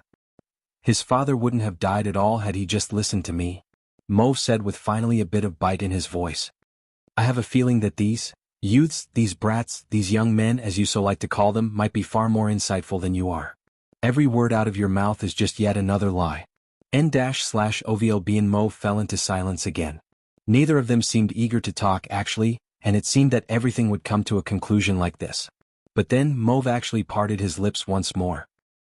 The human race needs some who are willing to make a sacrifice. It can't be the weak, it has to be a sacrifice from the strong, and not just the strong but the strongest of the strong. If they aren't willing, if they insist on being selfish, if they are so wrapped in their own designs, their own rage, their own grief, then we have no chance. The human race will be wiped out from the whole of existence. Matriarch Pius didn't respond. The news of the collapse of the 12 constellation families, or rather the robbery of their world spirits and the claiming of their territory by the Morales, spread like wildfire. Though this wasn't until weeks later when messengers finally managed to get free of Lionel's suppressions. But by then Lionel had already prepared the Morales for the next wave. In a certain HQ though, a familiar cross elder Avon received the news. He sat in silence for a long time before he suddenly exploded to his feet. Grabbing his indestructible desk, he roared and ripped it from the floor, launching it out of the glass window to his back. He furiously bellowed. Lionel Morales.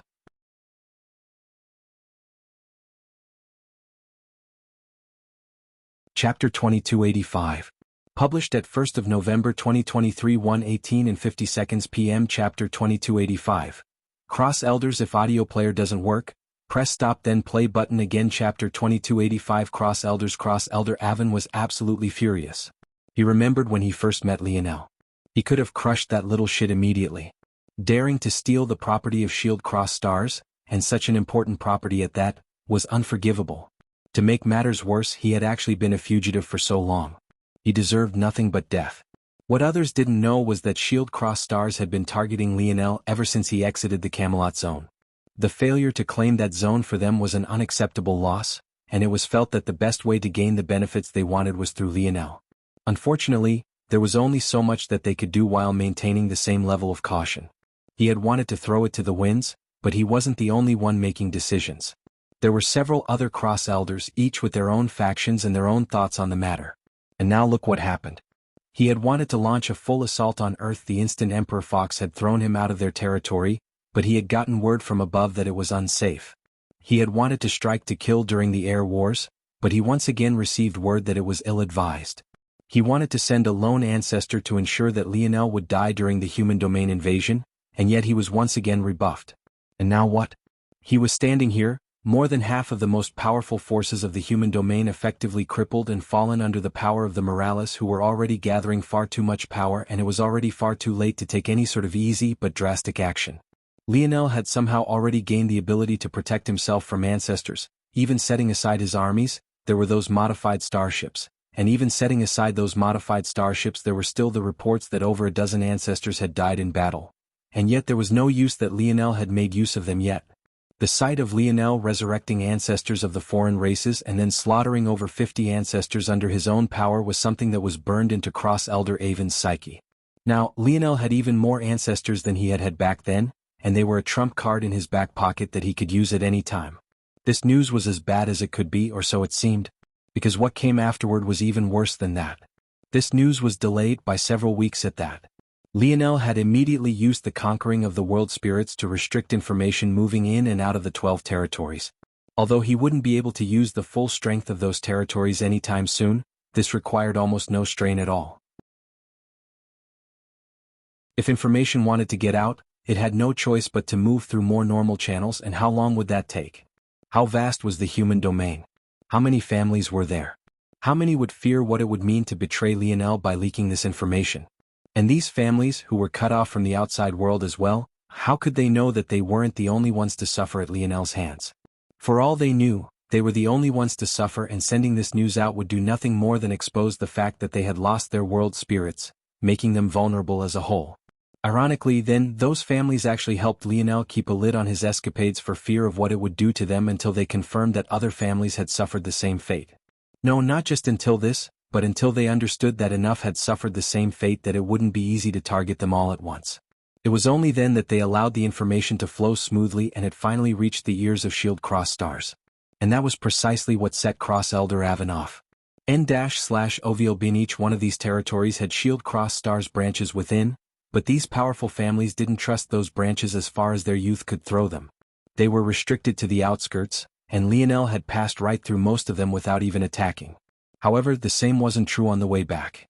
Lionel left most of the outskirts of these territories unscathed.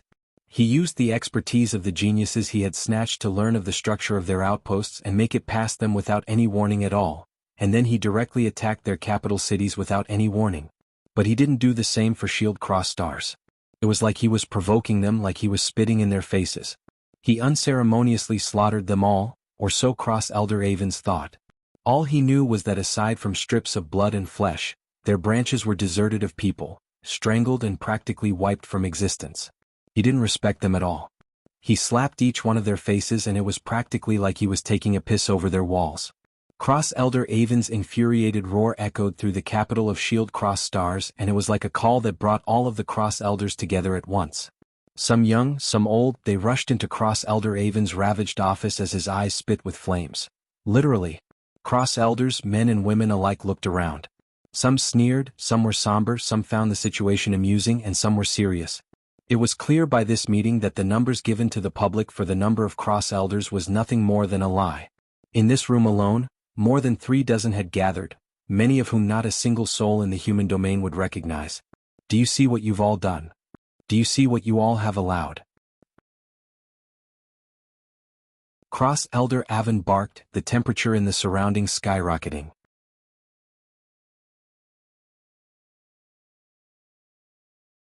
Chapter 2286. Published at 2nd of November 2023 12:42 and 21 seconds p.m. Chapter 2286. If audio player doesn't work, press stop then play button again. Chapter 2286. Arrogance. There was a slight silence as the roar brewed, until a man with a particularly chilly disposition chuckled. This man was the overlord of the Sith family. This wasn't a well-known face in the human domain, but this wasn't because he was unknown like the others. Rather, it was because he was the greatest assassin in the human domain. What assassin worth his salt would allow the world to know his face? The Sith family led the assassination units of Shield Cross Stars. Lionel had met one of them before in Ronin, a man of the Void Palace that Lionel had once bought information from. He had also tried to stop Lionel and Aina from leaving the Void Palace when DiVincenzo had appeared, but Ronin was far more the man here. Overlord Sith was like a touch of darkness and a slice of ice. His clothing was a dense black, his skin a pale white, his hair was even darker than his robes, and his eyes were a piercing ice blue. Those that knew him realized that although his eyes could be said to be the only beautiful part of him, he absolutely hated them. They made his ability to be stealthy even more difficult than the whites of his eyes. But this was also why he was known as the Blind Sith, the visionless assassin. The number of deaths he had on his tally was enormous, and they included even experts of the other domains. Laugh again, Sith, and I'll slice out that tongue. Please do, Overlord Sith said with another laugh. It would be my pleasure to become a sightless and soundless assassin. I wonder if I would reach the true pinnacle of my path once I have done so. Many felt a shudder down their spines when he said this, but Avon only grew more infuriated and truly seemed as though he was about to attack. He had two others here who were the only ones that didn't fear this man. But whether it was by ability or by ignorance it was hard to tell. The other two were Overlord Vega and Overlord Lela, both women, both middle-aged and both beautiful, the latter with radiant blue hair much like a certain Vega, sharing more than just a similar name, and the other had shimmering black. There were 4 factions of Shield Cross Stars. The commanding faction led by Cross Elder Avon, the Dark faction, led by Cross Elder Sith, the logistical faction led by Cross Elder Lela, and the Shield faction, led by Overlord Vega. The commanding faction dealt with everything in the daylight. They were the ones that handled much of the politics. This sounded ridiculous, especially considering their leader was also the one with the worst temper. But leaders of these various factions weren't based on merit. They were hereditary, and if one wanted to take it from Cross Elder Avon, well, you'd have to step over his dead body. The Dark faction spoke for itself. They worked in the shadows, and to the public they dealt with the enemies that normal armies couldn't deal with. If the commanding faction was the broadsword, they were the change weapon, the small dagger pulled out in a pinch. In reality, though, their work was likely far more sinister than this, and they were responsible for the largest and most in-depth information network in the whole of the human domain. No, it was more accurate to say that they had spread even beyond the human domain. As for how deep they had gone, it was likely that Overlord Sith was the only one who had the knowledge to explain this. The logistical faction did as its name suggested, much like the other two. They were the cleanup crew that acted after the commanding and dark faction had finished up their work, and they also had the largest collection of healers, and the strongest of this kind, in the whole of the human domain. Healers weren't exactly a profession like crafters or force pill crafters, but they could be. Some were true professionals and studied much like doctors did. But others simply had powerful ability indexes that didn't require such effort. The best of them had a combination of both.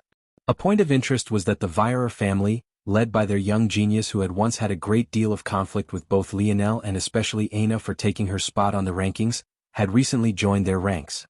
The Shield faction was more complicated than the others. Even many of the upper echelon of Shield Cross stars didn't understand exactly what they did, but those here most definitely did. What could be said was that they both had the weakest authority of those present, and at times, had authority surpassing even that of the commanding faction. As for their leader, Overlord Vega, she was the quietest of them all.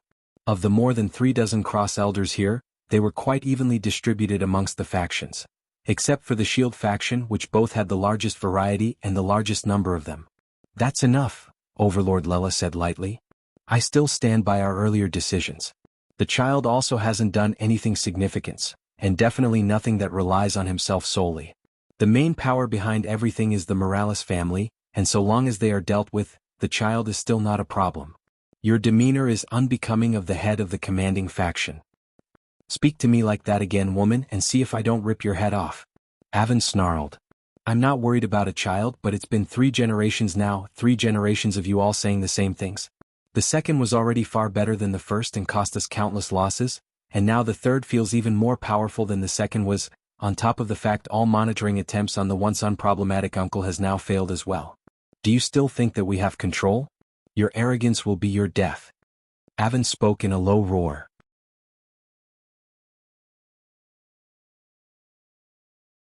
Chapter 2287. Published at 2nd of November 2023 12:42 and 22 seconds p.m. Chapter 2287. If audio player doesn't work, press stop then play button again. Chapter 2287. Overlord Vega's silence fell, but Avin could tell with a single glance that none of these people had taken anything he had said seriously. And yet, instead of becoming more enraged, his lip curled into a sneer, a reaction that caught them off guard. They showed much more of a reaction to this than they had to anything else. King is dead. The words hung in the air and then suddenly rushed through them all at once. What? Overlord Lela asked with a frown. Did I stutter, dumb woman?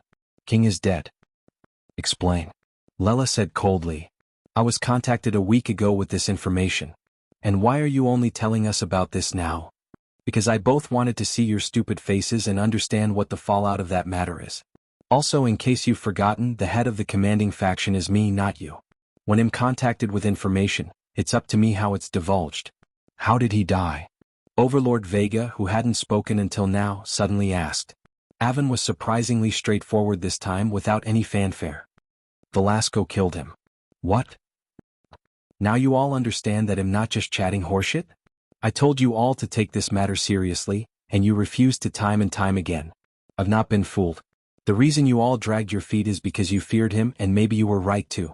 But now his brother is nowhere to be seen, and his son is rampaging across the human domain as the time approaches, and you're still dragging your feet. What, are you going to wait until he's as strong as his father before you act? Avin had a sneer of satisfaction intertwined with his words. He looked like he was on a high horse despite the fact this problem was one that was on his plate as well. The cult is actually so useless, Overlord Sith said coldly. Oh, is it the cult's fault now? What happened to the mighty assassin? Aren't you in love with a challenge? What better challenge would there have been for you if not that one? Overlord Sith remained silent, but the coldness in his blue gaze deepened as though he might lunge forward and attack Avin right this moment. But Avin only greeted the stare, hoping that the Sith really would attack. He had still not finished venting his wrath. We were placed here to monitor Earth, to gather its resources before they could be made use of by others and help the great families to stabilize their position and minimize the variables. We've failed on all accounts. Emperor Fox grew powerful on our watch, the greatest treasures of Earth are only partially under our control, and now the lineage factor of the fox is flourishing once again. Avon's brows jumped as he was not the one to speak. It was Overlord Vega, and hearing such words, he couldn't help but become serious. The situation was going well, mostly so in the last 30 years. Over 95% of the greatest benefits that could be gained from Earth had fallen into the hands of the great families, and there was nothing the fox could do. But then, just 2 years ago, everything changed instantly. The established powers of the great families were eradicated to their last man. The territory of the Ascension Empire expanded wildly and without check. All of the branches of Shield Cross Stars, prepared and ready for the worst-case scenario, were eradicated. Then, their borders were stabilized so quickly that future infiltration was deemed nigh impossible. Do you know what happened 2 years ago? Overlord Vega asked lightly. Leonel Morales somehow reversed the schemes of the cult and returned from the vast bubble. A silence fell once more, and this time, Haven could sense the seriousness in their expressions, a seriousness they had never given him. In those years, Velasco was occupied by the court, the Fox were restricted by his bindings, and there was no war. There was only a systematic dismantling of everything that was left of our enemies. A single young boy reversed it all, and the sacrifice the cult had made was almost rendered all but useless. It wasn't useless, most of Earth's resources were taken. Overlord Vega gave Avon a glance, and he suddenly felt like his throat was gripped, but his usual temper didn't allow him to back down, and he met the woman's stare. As good as those resources were, they are nothing compared to what is being gathered now.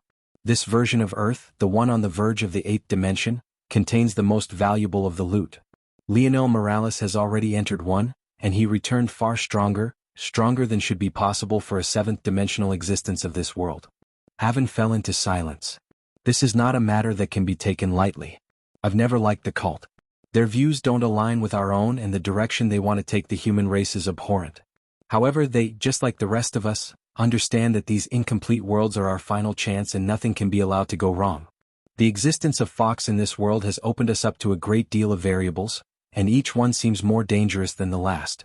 The cult's presence in this world has been ground to almost nothing, and those of the Dream Pavilion have yet to make their presences known. From this moment forth, I will be taking command of Shield Cross Stars, and our next movements will be decided by me. All commanding rights will likewise be handed over, and the full cooperation of the faction leaders will be expected and required. Vega tapped the emblem on her lapel, and the shield began to glow. The kilted skirt of the organization fluttered, and the metal shin guards beneath shone. The overlords felt a flash of anger when they sensed what was happening, but soon an illusory chain constricted their hearts and their movements. Shield Cross Stars was now fully under Vega's control.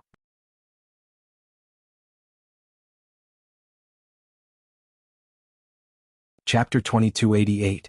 Published at 8th of November 2023 6:57 and 1 a.m. Chapter 2288.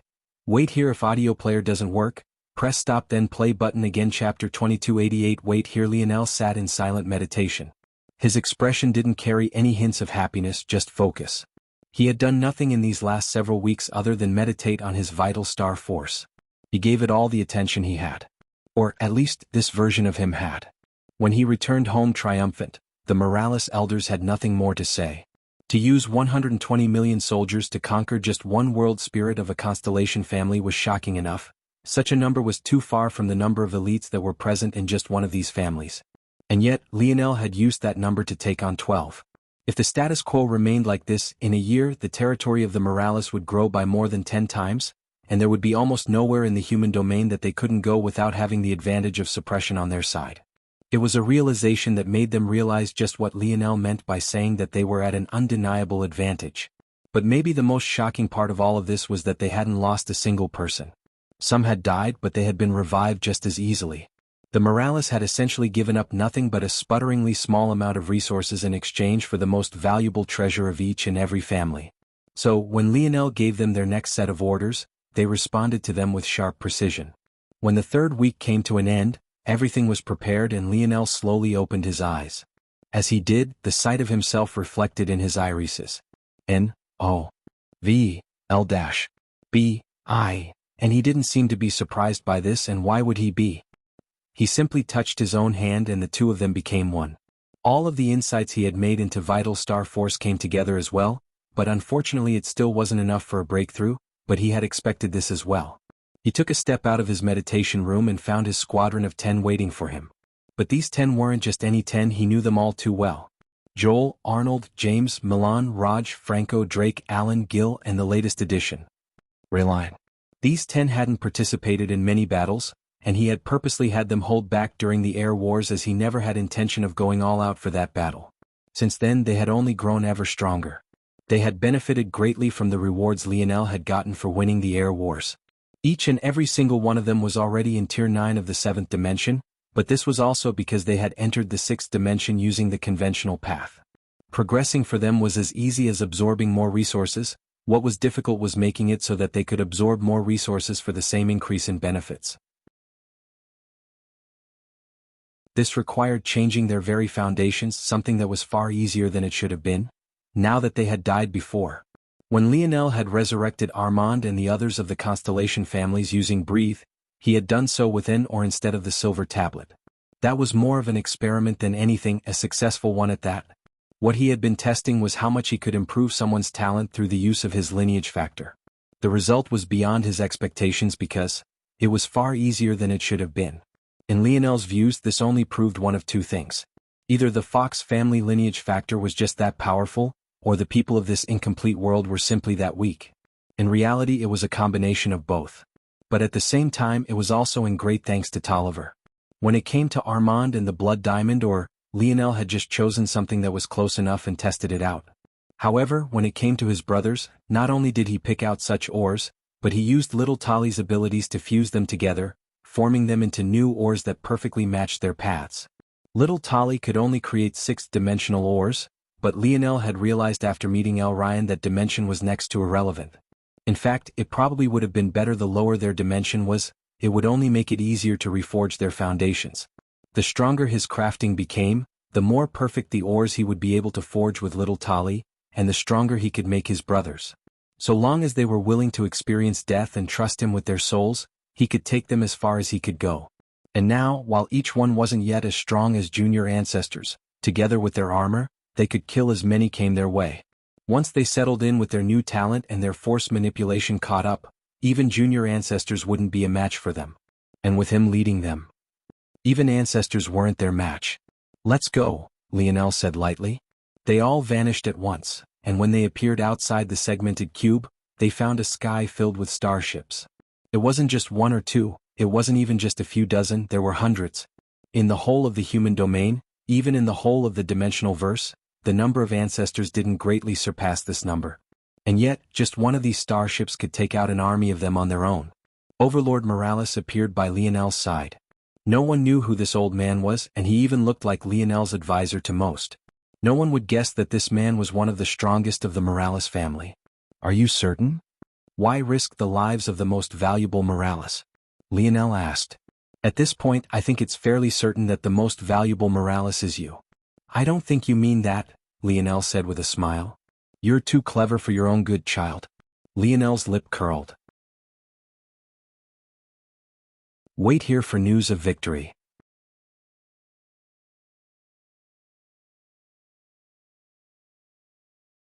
Chapter 2289. Published at 8th of November 2023 6:56 and 58 seconds AM. Chapter 2289. Rude if audio player doesn't work, press stop then play button again. Chapter 2289. Rude. Lionel stepped onto the head starship, his focus trained and his gaze sharp. He didn't rush this time, nor did he hide his movements. This time they would be cautious, they would be ready. Trying to sneak around would have the opposite effect. It would dull the momentum of his army and scatter them unnecessarily. No. This time they would be bold, direct, vicious and swift. The scouts that the various families had placed around the territory of the Morales noticed the movement instantly and made their reports one after another. The entire human domain seemed to be lit on fire. Many had speculated about what the Morales would do. Even some smart strategists thought that it would be best if they took their time, waiting for the Constellation families to bleed out, so to speak. The closer the Morales came to those territories truly being theirs, the less chance the rest of the human domain would have in dealing with them. At the same time, They were the most powerful within their own territory, especially now that they had formed their own constellation. But how could they know? The news of the Morales victories had only just disseminated to the public, but to Lionel, it had been a foregone conclusion for weeks already, and in these weeks he had done nothing but prepare. All the while the first target was already decided. The Suyard family would crumble today. The Suyard family, a family standing at the peak of the human domain, unsurprisingly had a long and storied history. Their mastery over the sword had begun long before the sword domain ring landed in their possession, but it had only gotten stronger since then. What was surprising, though, was that the Suyard family had once been a collection of Buddhist temples. The Suyard Temple, the Sina Temple, and the Suave Temple. Most who would learn of this history would find it to be ridiculous. Buddhist monks practiced in the art of killing? And what of their secondary lineage factor? One that seemed steeped in the aura of demons and devils? What about them could be related to Buddhism, and what had happened since then for them to be in this situation now? To the Suyard family, though, these things were just a matter of course. They were Buddhists who focused on the art of severing, to reach nirvana and escape suffering through severing all things that weighed down their lives. This was the way of the Suyard, Sina, and Suave families. It was hard to say how many of these teachings remained, but what was more curious than that was how the Suyard family evolved to their current state from where they had begun. The God path was an interesting one, but the Suyard family had once had their own path, only to conform to the ways of the rest of the human domain. Was this by coincidence, or were there other reasons? Maybe only the ancestors of the Suyard family would understand why it was that they had abandoned the path of their own. Or maybe that history would be buried on this very day. Ishmael, your grandson is as annoying as you were, an old man muttered. This old man was Amory's grandfather, and he seemed far too unworried for a man whose grandson was still very much missing. Maybe he was well aware that Amory was still alive, but even so, this sort of nonchalantness wasn't what one would expect from a situation like this one, especially since news of the Morales charge had already reached him. By now, the families knew that Lionel had used their geniuses to pry into all of their secrets. No amount of willpower would save Amory from the fate of having his thoughts and memories read like an open book. Amory wasn't just a normal genius, he was the future of their family, the hope that they had placed everything in. There wasn't any part of the Suyard family that he didn't have perfect information for. He even knew quite a great deal about the spiritual religion too. There was nothing that the Suyard family could do in a short time that would change the situation. Any tricks or trump cards they had were useless. There was no point in trying to hide them, and it was impossible to come up with anything even remotely as good or effective even given 10 years, let alone the few hours they had. However, even now, Max Suyard reclined in his rocking chair in the tallest tower of the Suyard family palace. He looked out over the approaching starships, his gaze unreadable. A young man met his gaze. He had translucent, pale violet, short-cut hair. His demeanor was quite sharp, yet subdued. His gaze, though, seemed to hide the tip of a spear, a blade capable of piercing through all things. Same annoying gaze too, Max shook his head. The brat had actually picked him out already. Out of all the other things he could have been focused on, he was focused on this one in particular. He didn't know whether to be flattered or annoyed. N-O-V-L-B-I. And Max stood from his rocking chair slowly. His eyes were as black as night, and his robes looked like they were knitted of thick off-white thread. His feet were bare and he looked completely unadorned. There was no spatial device, no sword, not even a belt for his waist. He didn't look like he was heading out for a fight, and rather looked like he was going to bed. And yet, when he seemed to still be taking his first step, he had already appeared before the starship. The lasers fired the moment his foot raised, but he had already passed them by as a searing hole was torn through the Suyard family palace. A flame sparked and Max's rocking chair was lit ablaze along with the rest of his room. That was rude, young man.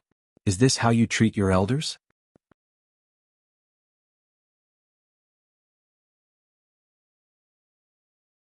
Chapter 2290? Published at 8th of November 2023 6:56 and 55 seconds AM. Chapter 2290. I see if audio player doesn't work, press stop then play button again. Chapter 2290. I see Lionel looked toward this elder before him without much of a reaction. However, the calmness of his expression had nothing to do with how alert he was. The starship had never failed up until this point, at least not in such close proximity, or what would be considered relative close proximity. Even L. Ryan hadn't managed to dodge it. Though, granted, not only was the Pluto not harmed to the point of lethality, but he was also far closer to the strike. Even so, the feat of dodging the starship's attack and most importantly, the starship under the control of Lionel's skill was absolutely ridiculous. This person must be Amory's grandfather, Overlord Max Suyard. Lionel had learned quite a bit about this man in recent days, or at the very least, he had learned everything that Amory knew about him, as much as a grandchild could know about his grandparent. That could either be quite a bit or nothing at all depending on the temperament of the grandparent in question. And judging by the reaction of this old man, Lionel had a feeling that it was by far the latter. "Don't be like that, I used to know your grandfather, you know. We could be considered good friends. Why don't you step out and we can have a chat?" Lionel didn't say anything, continuing to look at the old man. The more he did, the more he felt that the words "old man" didn't really fit Max. He was too vibrant, too full of vitality. He seemed to have as much life ahead of him as a newborn. Comparing him to the older generation felt wrong. Max sighed when Lionel had no intention of taking him up on his offer. There were quite a number of things that he couldn't talk about so openly, and this brat insisted on making things hard on him. What an annoyance indeed. Overlord Suyard took another step and he vanished. This time Lionel saw it clearly. This man wasn't a spatial force expert at all, rather his attainments in the sword were so high that he might as well have been. Lionel was certain with a single glance that that sword force was, at a minimum, at the impetus state. He wasn't crossing space, his sword quite literally sliced reality apart, shattering any concepts of distance until his destination was just a single step away from him. To call this man an overlord felt like an insult to him. He had already met the requirement to enter the 9th dimension, and the only reason he hadn't was likely because of the restrictions of this world. By the time Lionel's mind had finished processing all of this, Max had appeared within the starship, sitting across from Lionel as though he had always been there. His expression was quite casual, until he seemed to realize that Lionel's was just as casual. But after a momentary gaffe he calmed down again. "Has anyone ever told you that you're very annoying? I'm glad that you're not my grandson. I'd have to spank your bottom red every day just to vent a bit. N-O-V-L-B-I, and Lionel's gaze narrowed. Don't you have any refreshments here? Really? I'm sure your grandfather taught you better than this, you're just ignoring his teachings." Max shook his head. "Forget it, this is a waste of time. They'll keep things to the point. How much about this situation do you understand?" Lionel didn't know how to respond to this question. He knew what Max was referring to, but how much of his assumption was correct he didn't know. Also, this didn't seem like the kind of question this man should be asking him. He should have been on their side, no? Was he wrong about that? Everything the Suyard family did seemed to side with them, most pointedly of which was marrying Amory off to the spiritual's religion as though he was some damsel. Suddenly Lionel's pupils constricted. What was he thinking? What a stupid mistake. He had already learned that these incomplete worlds were set up by the humans of a complete world in order to survive some sort of calamity. But he hadn't thought about something very important. If this place was created for humans, then what did that mean for the other races in these incomplete worlds? What would happen to them? Would they be seamlessly integrated? That sounded very unlikely. It was more likely that they would be pulled into slavery and forced into subordination, used for the purposes of the humans of the complete world, and then? Well, if the humans had as poor of a position in greater existence as El Ryan and Shanrei had made it seem, then they would likely get rid of these pawns as quickly as possible so as not to attract the ire of species and races far more powerful than them. The spirituals of this incomplete world were already so powerful. What about the spirituals in greater existence? What about the Rapax? Or the beasts? Or the nomads? And how would they react to knowing their race of people was forced into submission by the humans? Lionel only now realized just how much of a gamble this was. It wasn't just them gambling their future existence within these incomplete worlds, but if they dared to use the other races, even if they survived the first calamity, they might invite upon themselves countless more.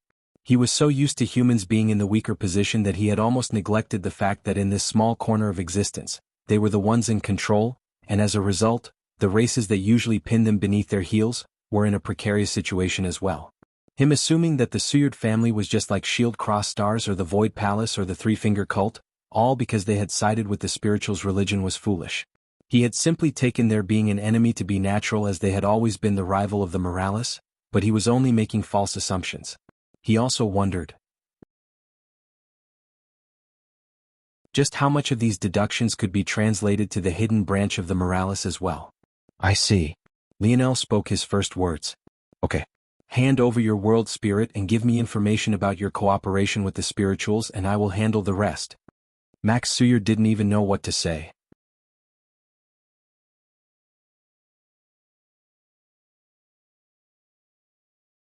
Chapter 2291. Published at 8th of November 2023 6:56 and 55 seconds AM. Chapter 2291. Losers. If audio player doesn't work, press stop then play button again. Chapter 2291. Losers. Overlord Max had asked his question perfunctorily. He knew, or at least he thought he knew, that Lionel didn't know the truth of the situation. But in just a few seconds he watched Lionel pause, ponder, and then respond as though he had just seen right through him. It was a feeling that he had never experienced before, not even from Ishmael. He truly didn't know how to respond because he was rendered speechless. He felt that he had underestimated this boy a bit too much. But he was still far too arrogant to. Lionel waved a hand, and Max felt an uncontrollable force pull at his heart. He didn't realize that by entering the starship alongside Lionel, he had already sealed the fate of his world spirit. There was no need for battle, no need for Lionel to find the location of their holy land, because what he wanted was right before him. Overlord Max's expression changed and he reached forward with a deft swiftness, but it was too late. The world spirit landed in Lionel's palms and he crushed it. In that instant, the Suyard family's world had been conquered, leaving much of the family stunned. Let alone them, even Max didn't really understand what had just happened. The Overlord probably should have been enraged, but he didn't even know what emotions he should be feeling in the first place. This brat. Max mumbled. Unlike the others, Max wasn't a fool. He could tell that for some ridiculous reason, the Morales had actually let Lionel hold on to their world spirit. Instead of fretting like the others did, if he really cared about the world spirit so much, then it would be as simple as killing Lionel and taking it. Of course, there were some problems with that choice too. For one, this brat seemed to be far too confident. But in Max's views, Lionel understood too little about his own strength. If it wasn't for the fact that he was less hot-headed than the Morales men, Velasco wouldn't be the only one they were all intent on killing. N-O-V-L-B-I-N. But that matter couldn't really be blamed on Velasco honestly. In Max's opinion, this was the case of the son paying for the sins of the father, and it seemed that that cycle was trying to replay itself here. He couldn't help but sigh. This isn't a worthwhile path, Max suddenly said. Maybe it's hypocritical of me to say this because I'm not sure how I would react if I ever lost my wife, but hate me or not, I believe your grandfather was a fool. Your father after him was a fool. And now you're being a fool. Max hoped to see some anger in Lionel's eyes, some rage, but he saw nothing at all, and it was precisely that made him realize just how hopeless it was.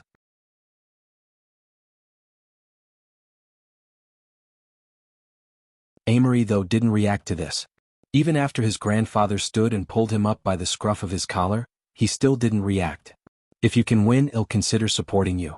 But I don't invest in losers, Max said as he turned and left with Amory in tow. I would advise you to be careful though. They've sent one more powerful than me.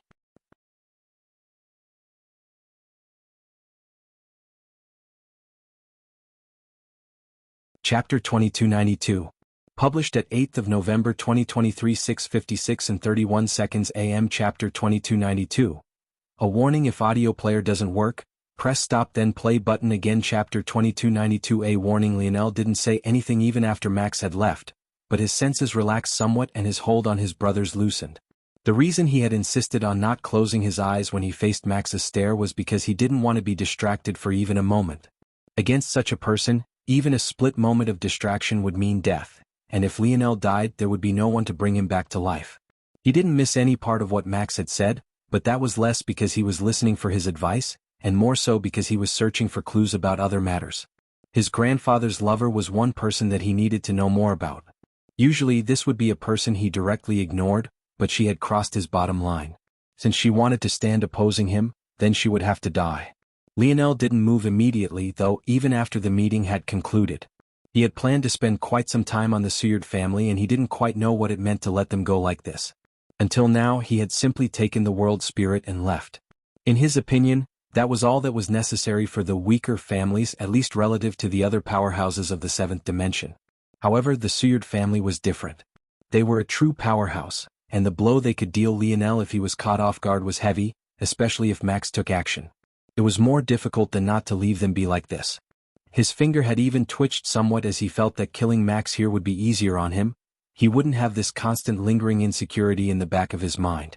Letting him leave essentially barred some of the path he would have taken otherwise, but then again it opened up others. By now, everyone assumed that he would be attacking the Suyard family. This was a move that would definitely surprise them, as the Morales and Suyard had been battling one another for so many years that they should know just how evenly matched they were. They were widely known as the two most powerful families in terms of pure combat, so starting with them might not seem to be the smartest thing to do. But now that they had, everyone would be expecting a battle that would rage on for days at the very least. Catching the off guard now would be even easier. However, the matter of who to catch off guard surprisingly stumped Lionel. Should he attack the spirituals' religion? But they were allies with the Suyards, and now he was in a tentative relationship with the latter. Did it still make sense to attack them? But then again, while he might have some reason to think that the spirituals would stay on the sideline, what about the religion? Could Max sway them to not? If he didn't attack the spirituals' religion, then who should he attack?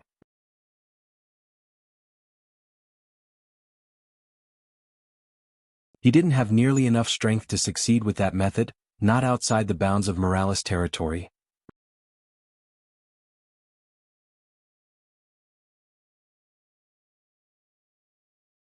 Chapter 2293, published at 8th of November 2023, 6:56 and 30 seconds AM. Chapter 2293, Dream Force and Star Force. If audio player doesn't work, press stop then play button again. Chapter 2293, Dream Force and Star Force. Lionel took a breath and closed his eyes, taking deep and slow breaths. He had spent all of this time completely focused on Vital Star Force and hadn't spared time for his other force, but now it felt very necessary to do so. The trouble was that he didn't have a cheat this time like he had with his Vital Star Force. Lionel was certain that the one who was obscuring his path forward was far weaker than that so-called grandmother of his. For one, his person was in this incomplete world with him, while the demoness most definitely was not. In addition, the demoness only allowed him to sense her out of sheer amusement. That was something else Lionel was certain about. If she didn't want him to know of her gaze, he wouldn't be able to sense a single thing. This was to say that while the manipulation of this person that was opposing him now felt far more subtle and he wouldn't have noticed if not for Max's hint, it wasn't impossibly beyond him, he was just ignorant. The most important thing he learned was that Dream Force could be used in this way. He fell into the trap of always thinking about Dream Force as an internal thing, and the fact that his ability index was designed the way it was made it even more difficult to break free of this thought. But it could be said that Dream Force was the most abundant force there was, or at the very least, it was among the top few, sharing the spot along with Neutral Force and Star Force. Where there was life, there was Dream Force. It underlied the very fabric of reality, and it was probably the very foundation of the second dimension, the same way Star Force is the foundation of the third and higher dimensions. When Lionel first learned about Star Force, he didn't understand what it was. What did it mean for there to be Star Force? Light Force was straightforward enough, it was light. So was Dark Force. So was Earth Force or any other elemental force. Most forces made perfect sense to him except for this one. Stars emitted light, so why wasn't it a kind of light force? Or what about the heat they emitted? Why wasn't it a kind of fire force? Why was there a need for a distinct and separate category, and why was it that all of the most powerful forces seemed to have a foundation of Star Force within them? It was only after meeting L. Ryan that it clicked for Lionel, and it was due to a single like the Pluto youth had spoken. N-O-V-E-L-B/I-. Incomplete worlds have just a single star, a single land. Only incomplete worlds are so scattered. It all made sense, and it was even more obvious by the fact the representation of existence itself was none other than a star, the Northern Star.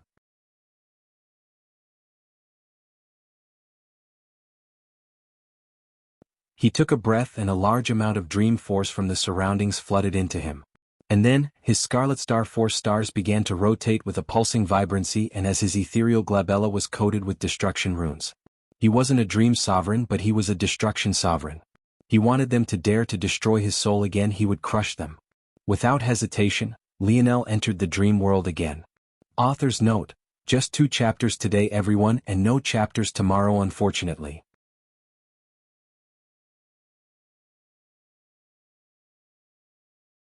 Chapter 2294, published at 8th of November 2023, 6:56 and 29 seconds AM. Chapter 2294. Shortcut: if audio player doesn't work, press stop then play button again. Chapter 2294 shortcut. This time when Lionel re-entered the odd plane, he came in like a blazing inferno.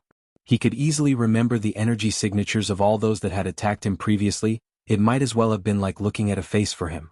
But he realized almost instantly that those people were no longer around him. He realized what the issue was soon. The movement in this odd plane was incredibly fast, but it was also a great deal restrained. The further he traveled, the greater burden he felt on his dream force reserves, as though his soul itself was being stretched thin. The more soul he had, the further it would be able to go from his current location. But if he moved too recklessly, he could find himself having killed himself before any of these people could get around to him. However, what Lionel learned immediately after that was that it didn't seem to matter who was around him at all, or more accurately, he hadn't landed in the midst of a particularly sinister bunch. It instead seemed that everyone in this plane was a complete jerk. He had only appeared for a few fractions of a second before he took everything in, and yet the new group of individuals around him had attacked without hesitation again. It was as though they all had a keen sense for fresh meat and they wanted at Lionel immediately. But this time they paid the price for it. The destruction runes lit up, and a raging, violent aura shredded everything in its path. Sovereign. It felt like someone had roared this into his ears, and yet it felt instead like it had echoed out from his very skull. It was an odd and disorienting feeling, the kind that almost made him think that this was some sort of soul attack instead of what it actually was. But more importantly than that, he was shocked. Someone had pinged him as a sovereign immediately, but they didn't really say what kind. That was interesting enough that Lionel felt that he could make some extrapolations from it. In fact, Lionel believed that it might be the case that the only method of using a force outside of Dream Force in this plane was to be a sovereign. If that's the case. Lionel tried to think in a more solidified way instead of the quick pictures and images he usually thought in, but the instant he did, his voice came out like a roar, even louder than the various souls around him.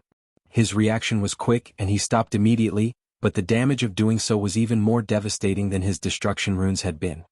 His voice blasted the surrounding souls away, and their dream force dimmed considerably. Some of them even became motes of light, floating into him. Lionel was stunned. He hadn't experienced this feeling since the last time he had killed an invalid, so it had been quite a long time.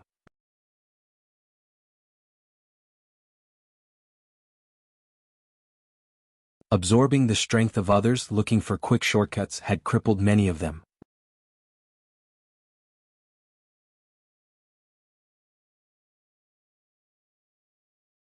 Chapter 2295. Published at 8th of November 2023 6:56 and 28 seconds AM. Chapter 2295. Obscure. If audio player doesn't work, press stop then play button again. Chapter 2295. Obscure. Crippled. It was something he probably wouldn't have thought of if not for these memories, but he was happy that he had. His dream force was the best ability he had. If he lost it, his combat effectiveness would take a huge plummet downward. In reality, though, it wasn't that his dream force would become weaker. It would grow stronger to a point. But after that point was reached, instead of growing stronger, it would instead grow faster. He would gain access to a larger pool of dream force, but the amount he could use in a single sitting, and the amount that could output in a single moment would remain the same. It would be like restricting the funnel of his body, but this funnel would be toward the outside world. He wouldn't grow any smarter or sharper, and his ability index wouldn't increase either. To make a complicated matter simple, he would be stuck in the lower impetus state for the rest of his life. Interestingly enough, there wasn't a known reason for why this was, or more accurately, the memories of those he had absorbed had no real idea. It was hard to tell if this was because they were too ill-informed, or if it was the case that everyone was in the dark. That said, there were a few theories, the best of which stood out to Lionel because it sounded like something L. Ryan had warned him about. But interestingly enough, what L. Ryan had said back then was related to innate nodes and not this matter, but Lionel's dreamscape sparked with lightning and linked them. Taking on the strength of so many people would weigh down his ability to progress into the future, would hinder you far more than it would help you. You might benefit in the short term, but going into the future, you would find yourself weighed down by chains you didn't even know you were carrying.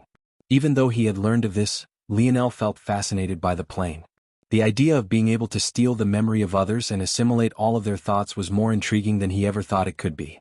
Just a single soul absorption had been enough to heal the crack on his ethereal labella, and the remaining few had made him feel like he was already on the verge of breaking through again. It was an intoxicating feeling, and he realized why those of the incomplete worlds took this path. They couldn't progress anymore due to the cap of their worlds anyway, so why not search for other methods of strengthening themselves? Why should they resign themselves to being weak? Lionel frowned. It had a strong pull for himself as well, but he likewise didn't want to cripple his future. He was willing to do it for Aina, but quite frankly, when it came to his dream force, he was supremely confident in himself. Just a small clue from Max had allowed him the ability to enter the impetus state.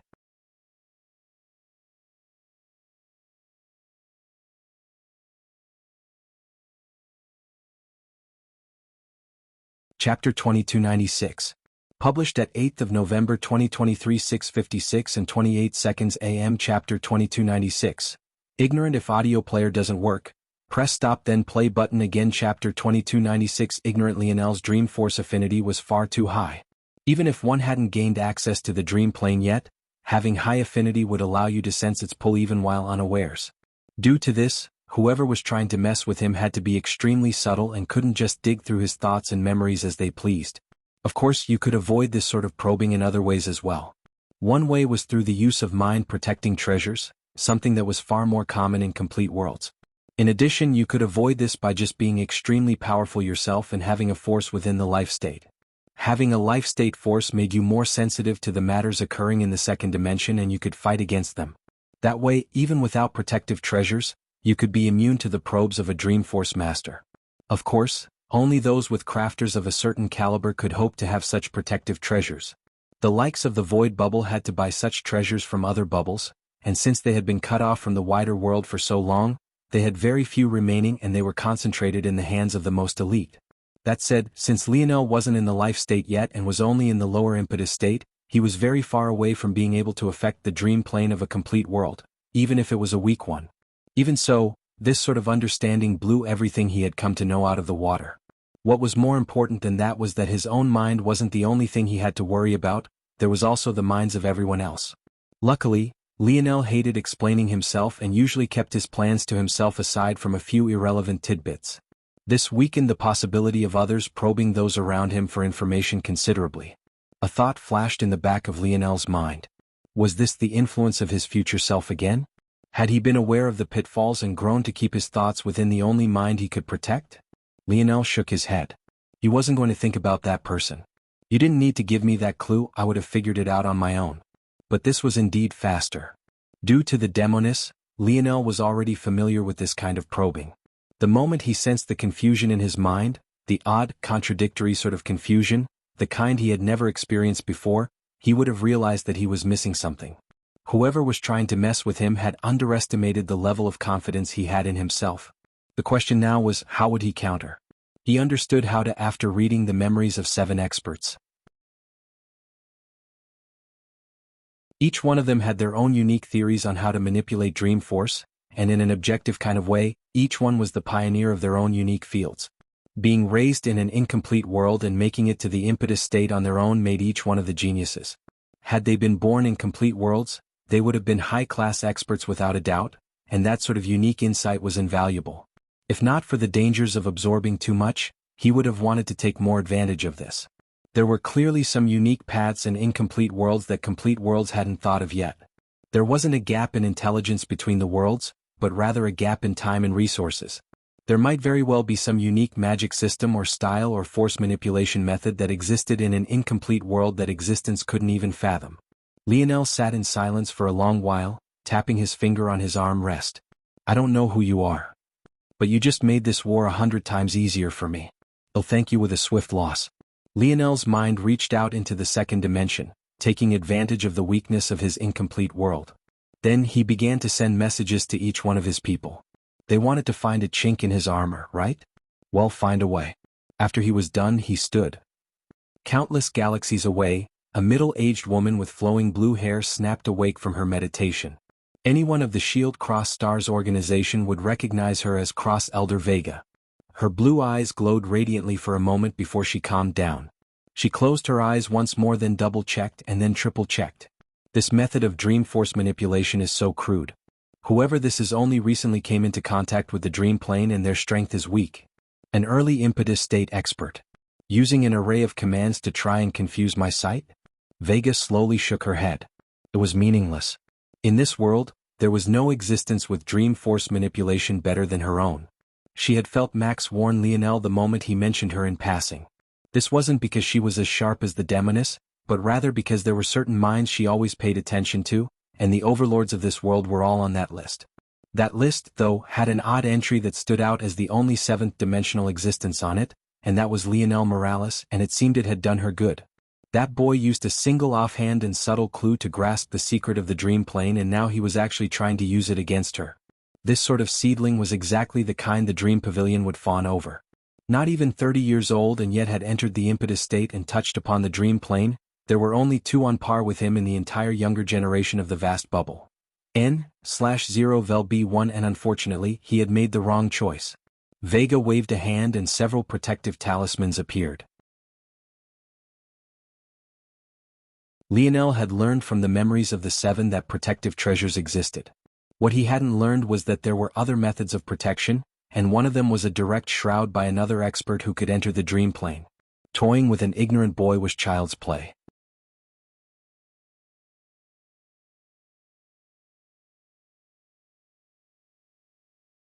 Chapter 2297, published at 8th of November 2023, 6:56 and 26 seconds AM. Chapter 2297.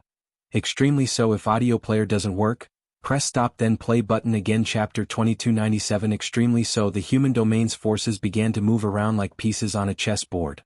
A complex and intertwined network, layered in the push and pull of politics, relationships and benefits, bent and twisted, all of them converging toward the spiritual's religion. Lionel sat silently in the cockpit of one of his many starships, his gaze somewhat lazy and his focus trained on the endless sea of stars before him. His fleet continued to move with great speed, reading and reacting to his organs as they slithered by one outpost after another. He didn't seem to feel the sense of looming danger that he should have, his expression as cool as a frigid lake.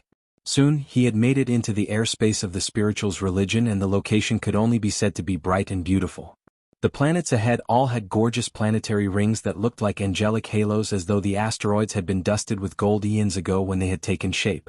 However, there was a keen sense of danger hidden within that beauty, countless force arts hidden within. The spiritual's religion was ready, and their force arts were the strongest that Lionel had ever seen within the human domain. Even the strongholds of the Morales didn't have such grand force arts or protective arrays. The Morales might be crafters, but that didn't translate to all skills. There was quite some difference between crafting treasure, concocting force pills, and drawing large-scale protective force arts. The Morales shared the title of best for the first with the Omen family. The Omen family was practically a lone wolf when it came to the second as far as he was aware, and as for the very last, he hadn't known of anyone who was truly a master of this craft. Until now. Lionel didn't place the large-scale force arts of the starships in the same category, honestly. Although many of them were truly large, they relied on crafting as a foundation, and it was the strength of the treasure, not the force art itself, that gave it its strength. That was different from a force art that could be used to protect a planet, or even a chain of planets like this one. Unless, of course, one wanted to replace their planet with a forged treasure. There were many reasons this wasn't done, though, the leading of which being the fact that starships required too much power to use even on occasion, let alone as a permanent living arrangement. It was much smarter to rely on the resources of the wider world to provide you with what you needed. And it was precisely because of that the Morales didn't have such high attainments in this sort of art. Crafting treasures required taking control of the elements and bending them to your will.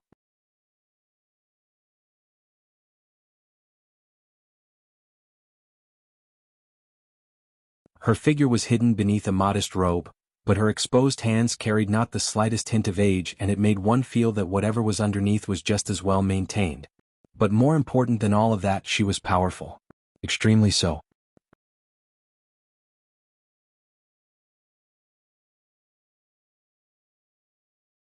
Chapter 2298.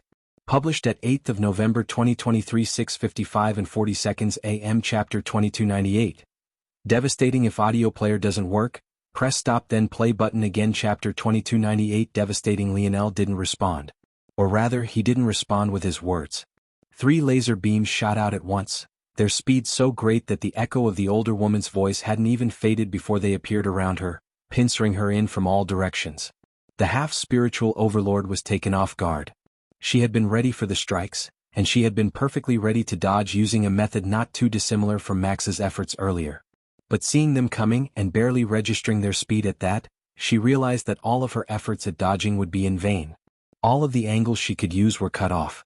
Or more accurately, the ones that she could use with great enough speed were. Her gaze turned serious, and a pendant on her chest danced as though a rush of wind had just passed by.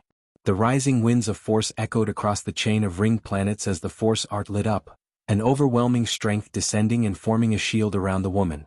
Bang, bang, bang. The shield of force shuddered for only a brief moment. It showed no hints of cracking and it was sturdy to the point that even if Lionel concentrated the beams any more than he already had, it wouldn't make much of a difference at all. The spiritual's religion had managed to gather strength beyond that of the Tier 2 modified starships, and even the strongest Tier 1 starships in their home. In the whole of the human domain, they might truly have the most impenetrable walls. The half-spiritual overlord took a step forward, and her hands caused the arrays around her to light up. The runes that were once invisible to the naked eye, only displayed before Lionel when he used the vision of the dream plane, solidified and became corporeal. She looked gorgeous as she stepped forward, the laws of the world rotating around her like a second flowing dress. This time she struck out with a palm, and the energies of the world seemed to resonate, forming a half-dozen palms that descended from the skies above. Boom, boom, boom. Lionel could only watch as his starships were crushed to pieces, killing the several million on board. He had modified the starships personally. Their defenses and their attack strength was only marginally weaker than a full-fledged Tier 1 starship. But they had been crushed like tissue paper, leaving no chance for those on board. His expression became cold. He managed to follow the pathways of the descending palms and moved his starship out of the way, but he was only fast enough to calculate one trajectory and dodging path. While it was the case that entering the dream plane was a great boon to his senses, it also occupied much more of his minds and the effort in making use of his advantage and thinking speed was also strained. He needed to form a better balance, one between the quantity of thought and another for quality. At the same time, he also came to understand that the strongest beings of existence probably didn't just endlessly increase their number of split minds. They would gain access to the dream plane as well, and they would likely begin to tend toward quality as well.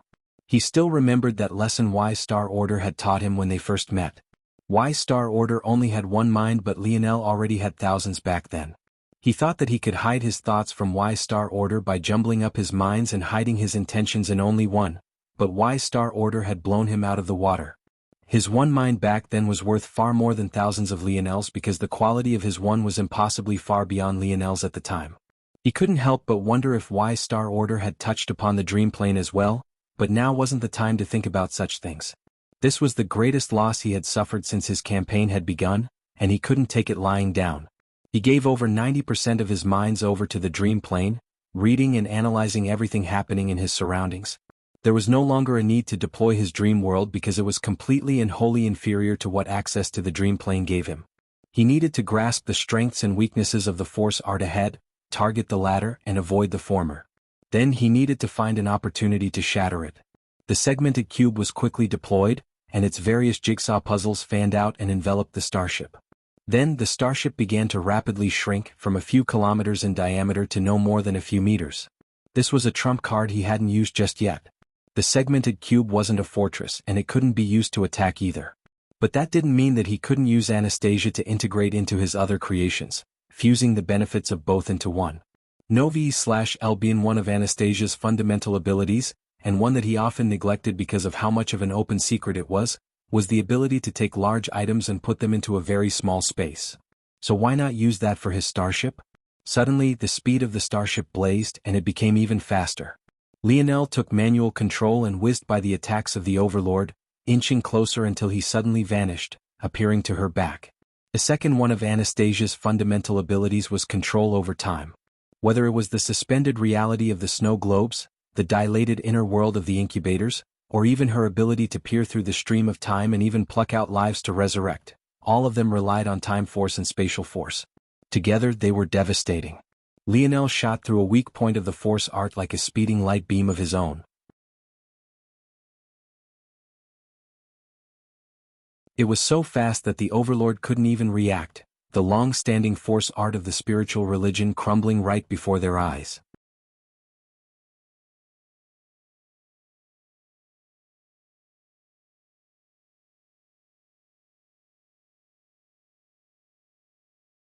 It was more embarrassing than anything else.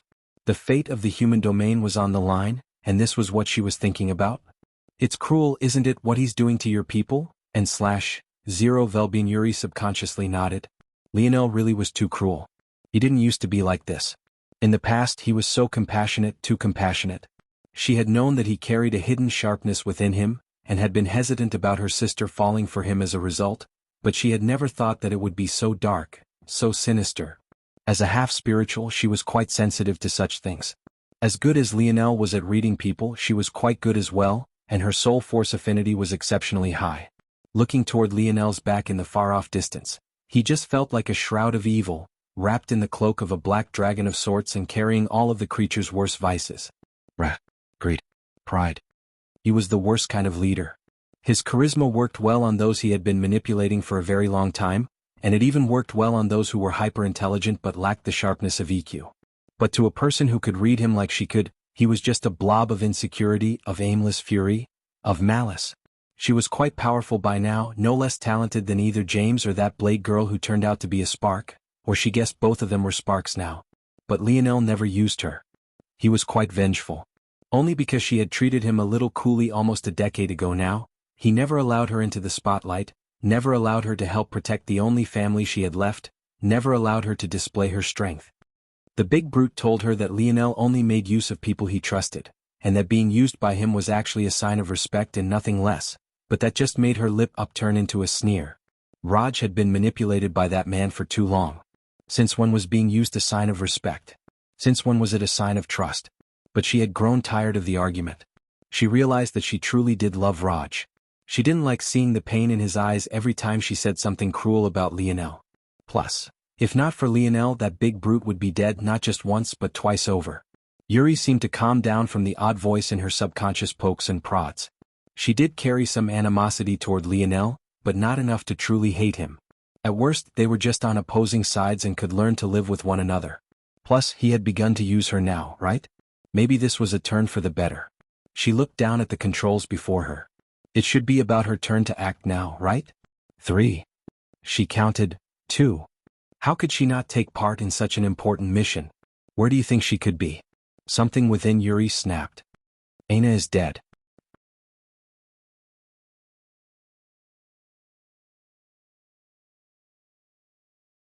Chapter 2300?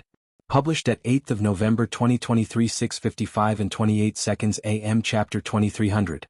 In the eye. If audio player doesn't work, press stop then play button again. Chapter 2300. In the eye. A sharp pang cut into Yuri's heart. Somehow, she inwardly knew that these words were the truth. Her sister had died, and that bastard couldn't even take the time to look her in the eye and tell her that he had failed to protect her.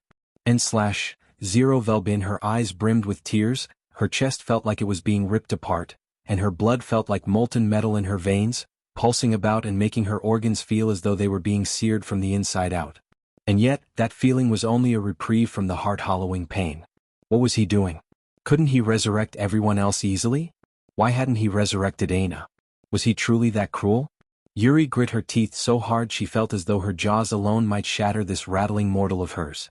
The cruelty this man was capable of was beyond her expectations. Or was it? This was exactly what she should expect from him. She could still remember those callous eyes. She had known how Lionel would respond to Aina's outpouring before anyone else had. She could feel the darkness within him.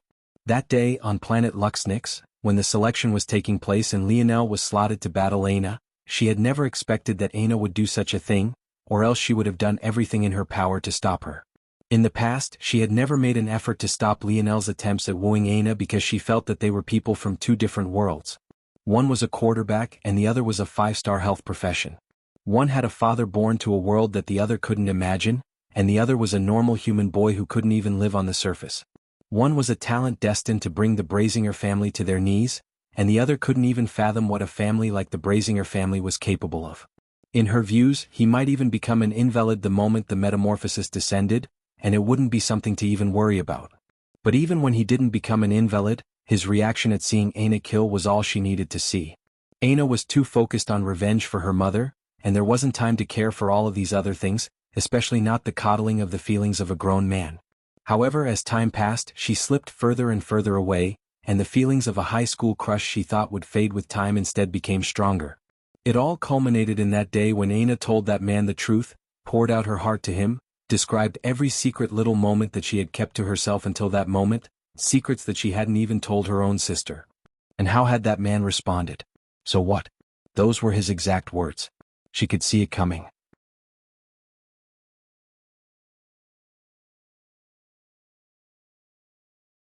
A beam shot over from the distance, and in the next instant the confident Lionel froze.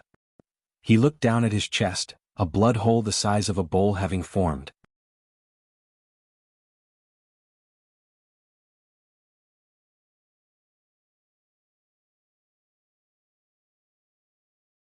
And what about the future of the Morales?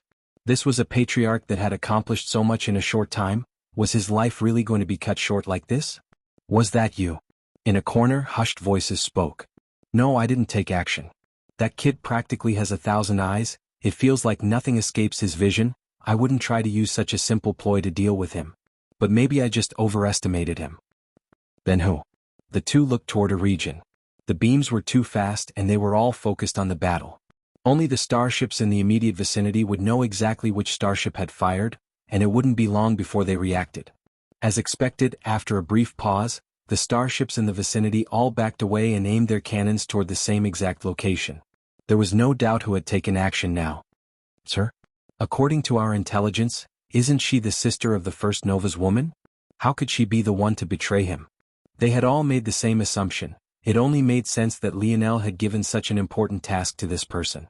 He was aware that there were hidden means within the Morales family that hadn't exposed themselves to him just yet, so he would only trust those closest to him to act as he wanted them to. But now... Yuri gripped the controls, her fury still boiling. In fact, she was furious that she could only kill Lionel like this. He deserved much worse, far worse. However, just as she was thinking this, the skies crackled and boomed, countless shimmering blue shields the size of planets appearing around the two armies. Shield cross stars had appeared, and even several of their cross elders had as well. It was clear what their goal was. In order to jump so far through space and appear so immediately, it would have cost a significant amount of energy remaining in the fusion cores of their starships, upwards of at least 10%, which was worth years of function. There was only one reason they would make such a big move. They wanted to deal a devastating blow to the Morales. The half-spiritual overlord frowned. She didn't believe for a single moment that they would dare to act so boldly in her territory if their formation hadn't crumbled. In fact, such a large jump through space wouldn't have even worked without it. She sent a gaze toward Lionel's corpse. Even dead, this boy was causing her so many problems. The spiritual's religion was its own thorn in the eyes of the cult and shield cross stars.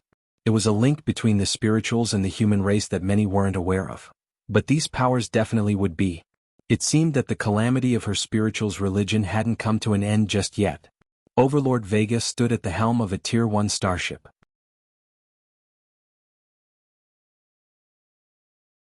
She was ready for any contingency plans the Morales might have. She didn't believe that they would send a junior to handle all of their problems like this. The ancestors were probably just a thought away, and truthfully she hoped they would appear. That would help her to deal with all of these problems in a single sweep. The Morales, as presently constructed, didn't need to exist. Their constellation, however, that was far more interesting. As for the spiritual religion, she knew of their connection to the Suyard family, and she knew that there was another hand making moves in the shadows. It was best if they were crippled as well. She had to thank Lionel for making things so easy on her. You're welcome. A voice suddenly echoed in her mind that made her freeze. Lionel's corpse suddenly gripped its fist and the sparkling streams of golden dust stopped dispersing into the depths of space and formed a barrier that solidified around the entire battlefield, trapping shield cross stars within. Overlord Vega immediately tried to activate the mass teleportation of the starships, reacting more quickly than even more ancestors should be capable of, but it was useless. Once again the spatial lock on the region had returned and they were trapped. The dead, Lionel slowly rose, the hole in his chest seemingly not impacting him in the slightest. He was already a heartless monster. He might as well look the part. Urdiel's note, bitch didn't even hesitate to betray him, LMFAO. And she wonders why he doesn't trust her.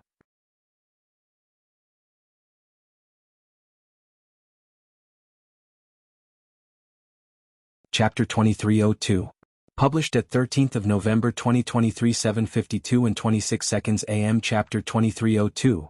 Lionel's web. If audio player doesn't work, press stop then play button again. Chapter 2302. Lionel's web. His plot was quite simple, truth be told. Well, at least it was simple to Lionel. The actual thought required not only a deep understanding of his own people, but also how the enemy might be reading and reacting to his actions, the latter of which probably seemed far more difficult, when in reality both took quite a bit. After all, he had to understand his own people intimately, and often the closer you were to a person, the easier it was to shroud their true intentions or what their weaknesses were in your mind. Lionel had known from the beginning that his entering the dream plane couldn't be hidden, and this wasn't quite his fault. And Zero Velbin for one, in a world where so few had the ability, any new addition would be immediately sensed. Secondly, there was the fact that just by giving him a warning, Max was exposing Lionel to the elements. As such, Lionel had lost the right to work from the shadows from the very beginning, and he had to approach this in a different way. Since everyone thought him to be an arrogant young boy who thought too much of himself, why not play the part? After just a moment, he made the choice to not only not make a foolish attempt to hide himself from the world, but he also pushed it to the max, leaking out his aura any and everywhere and arrogantly making his presence known. To Vega, he probably seemed like a brash idiot whose dream force control was limited and crude. Of course, his dream force control truly was like that, at least compared to experts like Vega. He had great talent in dream force, but he didn't have the systematic training that those of the Dream Pavilion had, and he was almost entirely self-taught considering just how rare dream force affinities were in this world. That only made his ploy all the easier, but this was only the first part. None of this was enough to lure Vega in, or more accurately, none of it was enough for him to lure her into a situation where he had the de facto upper hand. That was where the latter stages of his plan began. The first leg came from the information he had gathered. He might have released Amory, but that didn't mean that he hadn't gotten anything out of him, and the information he did have wasn't restricted to the Seward family either. As the fiancé to the heiress of the half-spirituals, how could Amory not have some information about his in-laws? Of course, this information was scarce, but it was enough for Lionel to be aware of the large-scale formation that protected the spirituals and also be aware of some of its baser functions, like the ability to lock down space. And then it came down to how he would use that information. He had learned from the 7 memory wells that he had absorbed just how useful the dream plane could be.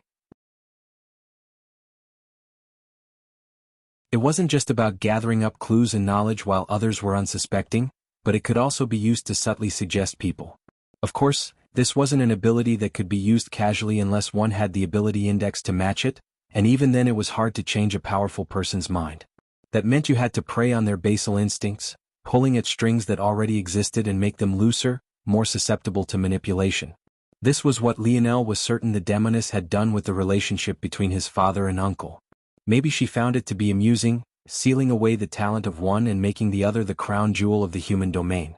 Maybe she wasn't to see how interesting it would be if they fought it out, and maybe the reason she had stopped Lionel from using his own bloodline to save Aina was because she was unhappy with him ruining her experiment.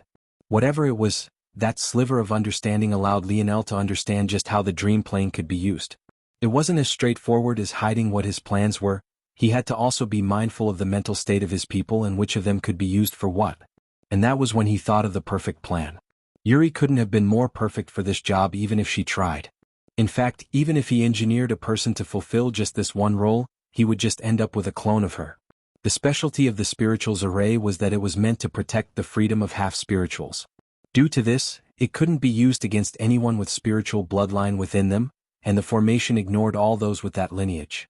That said, Lionel couldn't just strap a rocket to Yuri's back and send her in. What good would that do? She was far too weak in comparison to overlords. Let alone an overlord, she wasn't even a match against the weakest of ancestors.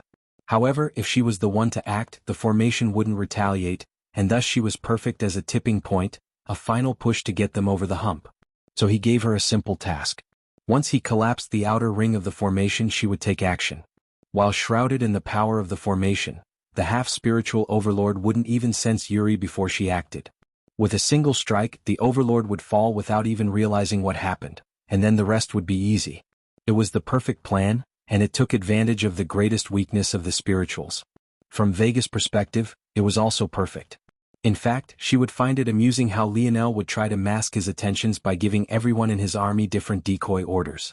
With her skill, she could easily tell what was true and what was false. But that would be her downfall. She targeted Yuri immediately, peeling away the layers of protection on her mind. It was all too easy, especially since she knew that Aina was nowhere in this world. Where else could Aina be if not dead? And in the end she won. Or so she thought she did. All the while, she had been intertwining herself further into Lionel's web.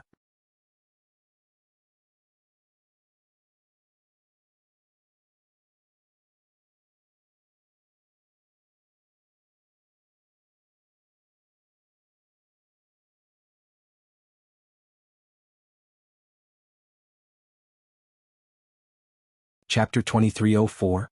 Published at 13th of November 2023 7:52 and 15 seconds AM. Chapter 2304. Follow my words. If audio player doesn't work, press stop then play button again. Chapter 2304. Follow my words. It was almost laughable. In fact, if she had been in the mood to do so, laughing was pretty much all she could have done. She had bided her time, waiting in the shadows, and only struck when she felt that she had all the information she needed at her fingertips. But not only had she failed the moment she took a step out, she had done so in such a resounding fashion. She closed her eyes, taking a deep breath. Of the Cross Elders of Shield Cross Star, over half of them were here. There were only 8 remaining at base. If things continued this way, over 20 of their ancestors would fall here, and their ability to continue to control the situation would crumble. She couldn't allow this to happen, but she also most certainly couldn't allow herself to fall here. Selfish or not, her life was by far the most important. If there was no one present in the human domain that could counter Lionel's access to the dream plane, then it would all be in Ovalbin. Follow my words. The voice was light and sweet, and Vega recognized them immediately. Of the high-profile targets, there was Velasco, and then there was this woman. She was a great talent, and if nurtured she could become a supreme asset to their cause. In addition, while she was arrogant, she had never painted outside the lines. She could be controlled and she could be guided. So while Vega kept one eye on her, she didn't make any moves to deal with her like she did the others. This woman was of course Cynthia Omen, the scorned Queen Beauty. But what shocked Vega was that she hadn't sensed when Cynthia entered the dream plane at all. Had she been wrong all along to not pay attention to this girl? No, that wasn't in her personality. She had most definitely done her due diligence, it just hadn't mattered in the slightest. Velasco had never bothered to hide his presence because of his arrogance, so she had known he was from the very beginning. In fact, she didn't dare to even probe him as Velasco was simply on another level compared to her. Unlike she who could only enter the dream plane in an incomplete world, Velasco was just like a king who could enter the dream plane even in a complete one. Lionel had been easy enough to spot because Max had somewhat exposed him, and the actions he took afterward were purposely bold and arrogant. But this woman... Vega's heart trembled. This incomplete world was always marked as an anomaly. They knew that there was a reason the last remnant of the Fox family had chosen this one of the dozens of others. And time again, they were proven correct as one monster after another simply appeared. Should she even listen to this woman?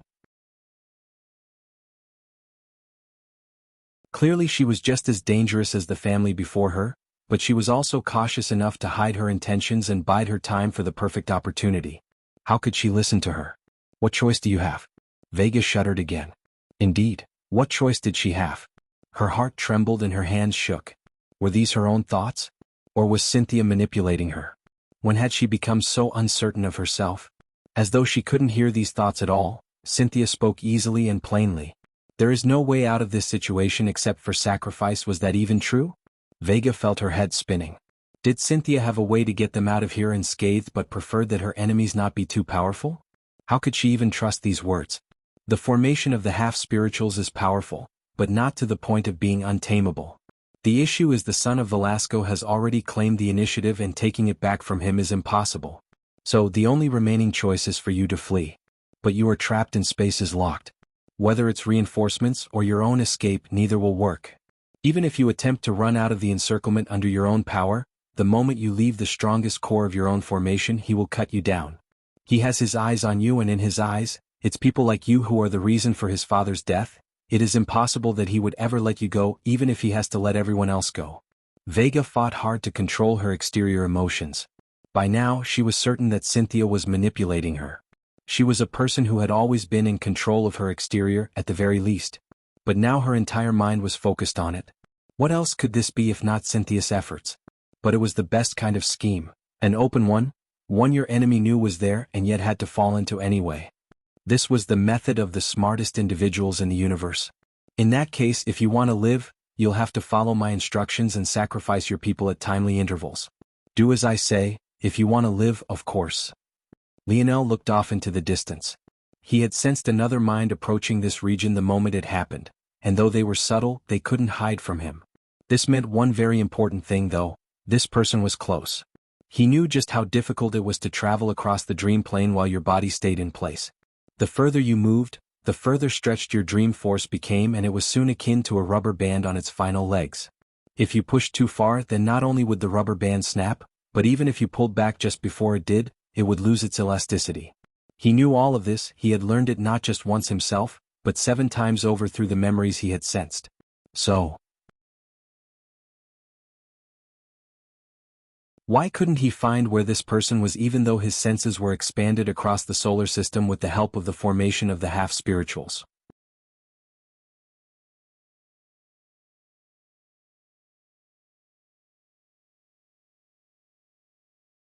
Chapter 2305. Published at 13th of November 2023 7:52 and 15 seconds AM. Chapter 2305. Overlooked question: if audio player doesn't work, press stop then play button again. Chapter 2305. Overlooked question. Lionel's gaze became sharp, and he didn't move immediately. The next sequence of events happened so quickly it felt impossible to stop, but from start to finish, Lionel didn't even move. It was like he was resigned to it already. He stood and watched as Vega seemed to manipulate her own horde of ancestors, riling them up into a frenzy and leading them into a charge she never had any expectations of finishing off. He didn't move even when they seemed to show signs of putting his own life in danger, and he only made some faint and subtle actions when he saw that part of her plan seemed to encompass his starships and their fusion cores. In the past, Lionel hadn't been able to figure out how to separate the control shield cross stars had over their fusion cores from his control. Due to that, he had been unable to use the starships to attack other humans and the individuals of shield cross stars, especially. But since then he had obviously overcome that weakness with his strength in crafting. However, there was a weakness that couldn't be stripped from fusion cores, and that was their susceptibility to instability. Vega obviously wanted to use this as a method to carve out a path of escape, and he just made a movement to stop this.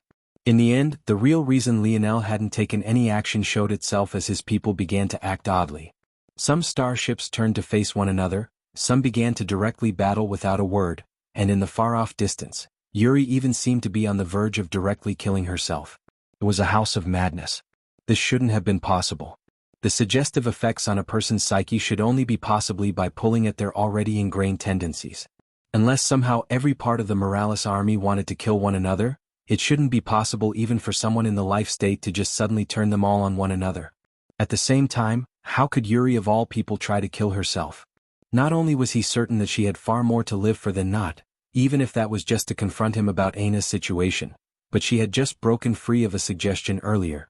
She would be on alert and couldn't possibly fall for another so quickly. What was most sinister about it all was that whether it was the Morales who had suddenly begun to battle one another, or Yuri who was trying to end her own life but seemed hesitant to do so, each one was targeting an ethereal glabella. It was so obvious and clear that Lionel was certain that whoever was doing it on purpose. If Lionel himself suffered a destroyed glabella, there would be nothing but death awaiting him. As for these people, even if he had the silver tablet, if their ethereal glabellas were destroyed, then their souls would dissipate much faster. If a few hundred died, he might be able to revive them all in time. But if a few thousand died, he knew he wouldn't be able to get to the last of them. So what about a few 10,000? 100,000? What if half of these tens of millions of warriors died in battle with one another? This person was not only showing him that they could do such a thing, but they were also telling him in no subtle manner that they also understood the weakness of his seemingly endless ability to revive others. Lionel continued to look around, a calm expression on his face as Vega rushed away. I see, so that's it. In the end it was the formation. The spirituals' religion wasn't exactly one that worshipped the spirituals. Unlike the other religions that Lionel had come across, there was no deity, and rather nature itself was the deity of the spirituals. As a result of this, much of their strength also hinged upon this. Back in Valiant Heart Mountain, when Lionel met his first apostle of a god, goddess Evergreen to be specific, the person in question had been able to tap into the power of their god and emit strength beyond themselves. It seemed that he hadn't understood the formation of the spirituals as well as he had thought. While he understood the skeleton of the formation, and the many pillars that formed its strength, he had missed the forest for the trees. It was akin to thinking of a baked cake as flour, eggs and sugar, rather than as a cake. What did the formation itself represent? Where did its strength come from? Yes, it was a natural force art that pulled on the power of the world, but what was natural about it? Where was the power coming from? The simple answer was a god. The god of the spirituals' religion. If Lionel had followed the God path, he would have picked it up much earlier, but he didn't follow the God path, he followed the path that Dimensional Cleanse had laid out for him, or more accurately, that he had laid out for himself. N O dash 5 E // L /B /1 / N. Due to this, he wasn't familiar enough with the God path and what its strengths and weaknesses were. Now that he thought about it, he had never really separated what empowered users of the God path either. Back in the Void Palace, when he had fought the henchmen of Triana, the God path had manifested in tangible runes and physical signs. But he found that as he battled more powerful users of the path, there was no such obvious sign, or rather, he wasn't really looking for it. This culminated in him overlooking an extremely important question. What exactly was the God path and what were its strengths? What were its weaknesses? And in this context, how did it interact with the dream plane? Lionel had brought his people into a field of battle that he didn't understand, and his opponent had taken advantage of the terrain. After a moment, he snapped his fingers, and the formation was truly destroyed, but not before he shredded Vega's ancestors to pieces. The hold on his people vanished, but Vega used the opportunity to finally trigger a long-distance teleportation, disappearing from his sight.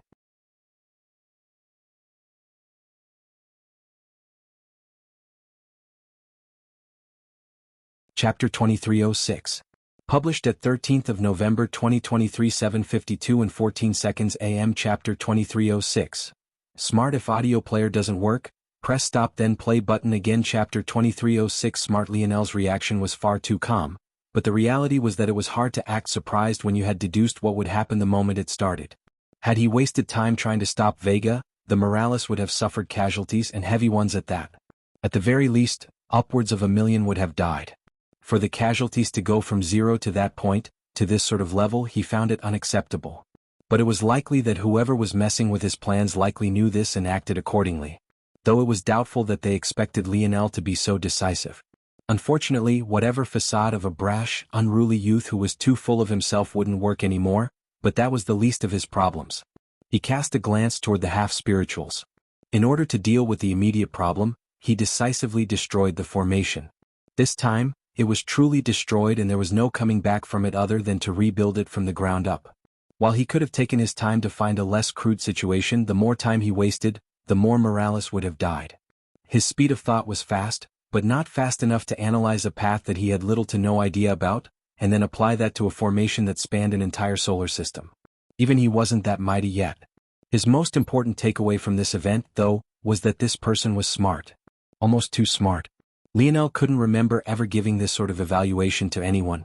It was a simple one-word description, and it wasn't overly flowery in his presentation, but it held the weight of the word when it was spoken by him. In order for this person to outplay him like this, they had to not only understand the weakness of his silver tablet and his lineage factor in combination, but they also had to be able to use an entire path and a formation they had likely never even seen active in person, to create this whole farce. But that wasn't the worst of it. That much was still acceptable. The truest problem was that for this plan to have worked, it relied on something else.